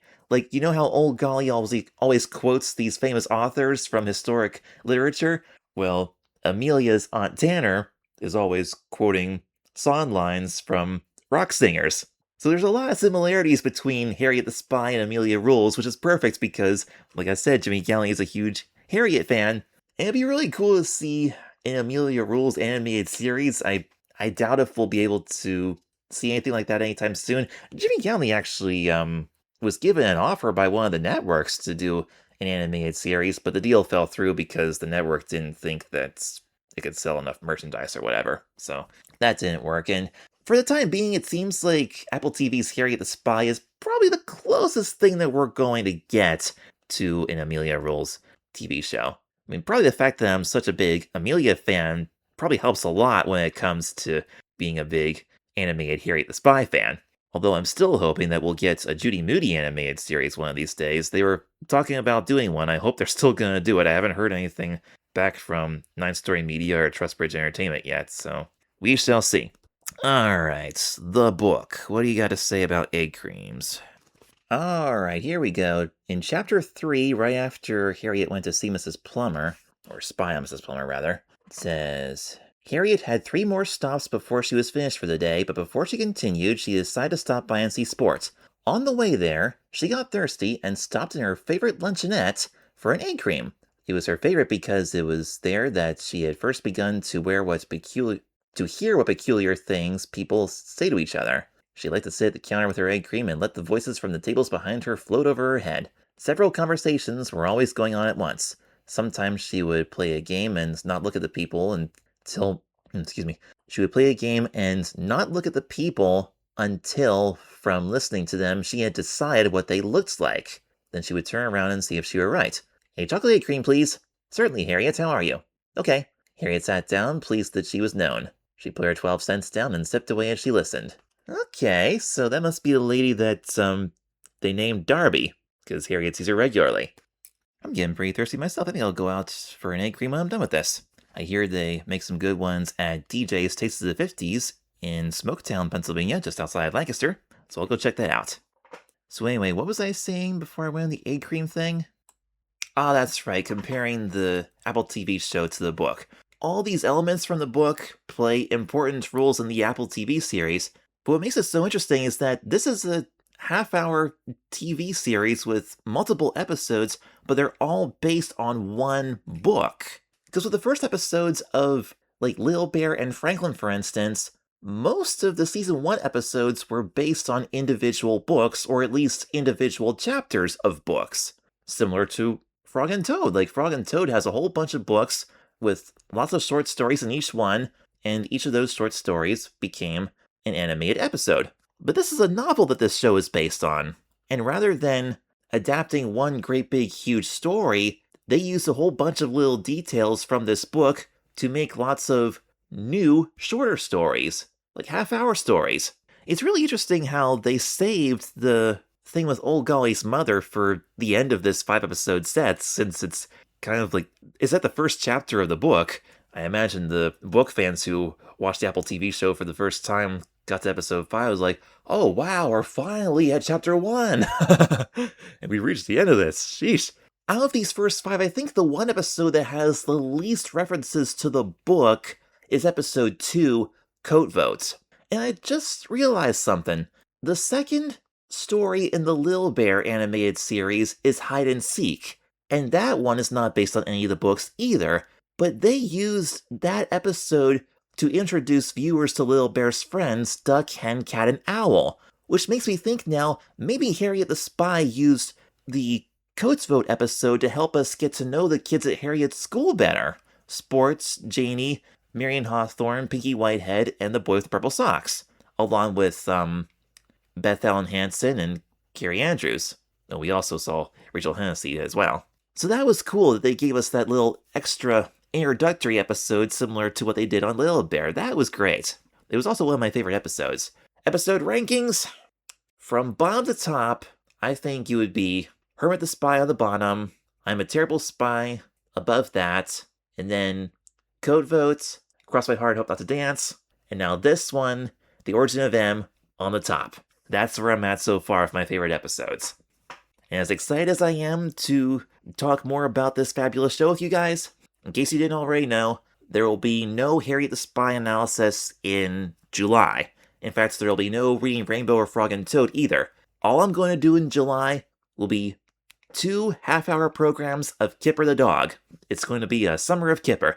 I was inspired to do that after spending Father's Day with my cousins and hanging out with their dogs and doing a campfire and playing in their pool. So the next 3 episodes of Kids TV and Me will all be Kipper. The next one will be Pig's Cousin, The Paddling Pool, and Tiger's Torch, and I believe the one after that will be The Rescue, The Rainbow Puddle, and The Picnic. I'm not sure which episode I'm doing yet in August, but we'll worry about that when the time comes.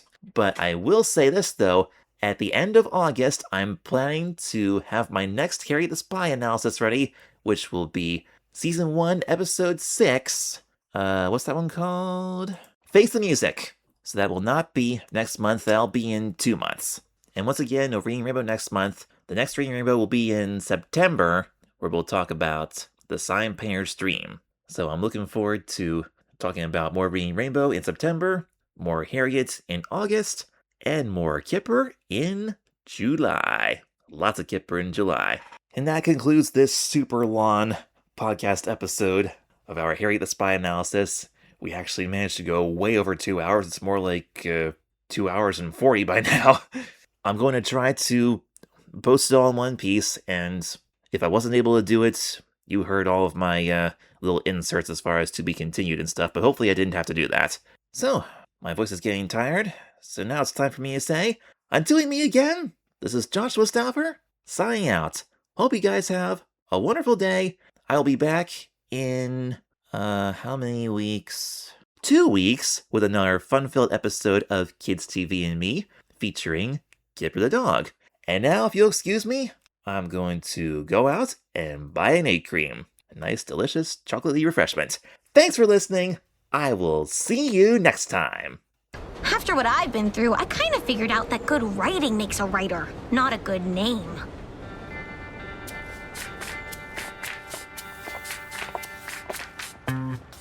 What's wrong? I was just thinking, if you're going to open a bookstore someday, I guess you're not going to be my nanny forever. Yes, Harriet, I will leave one day. But don't worry, we'll always be connected. After all, we both share the story of M, don't we? We're family now. It's a good story. Also, we left the cannolis on the train.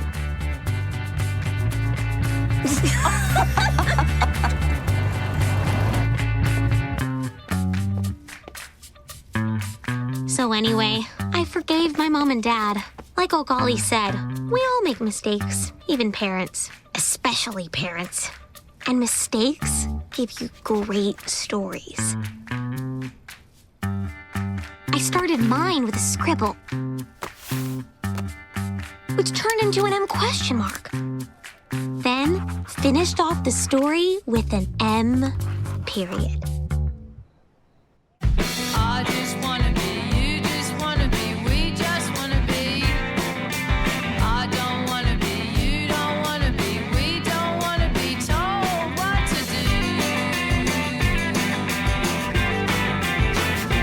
And I try my best to do good in the neighborhood. I smile real nice and I strive to tell the truth. I just wanna be, you just wanna be, we just wanna be. Now get ready for Kipper. Shall we have a story then? Yes. Are we ready then? Yep. Kipper is next on Nick Jr. My autonomy. I just wanna be, you just wanna be, we just wanna be. No, I won't cut my hair, and I'll wear whatever I like it when I get to be myself. I don't wanna be, you don't wanna be, we don't wanna be told what to do. Coming up. Coming up. What are you doing? I'm practicing my lines. Coming up next is Kipper on Nick Jr. Just for me. Wow, that was perfect.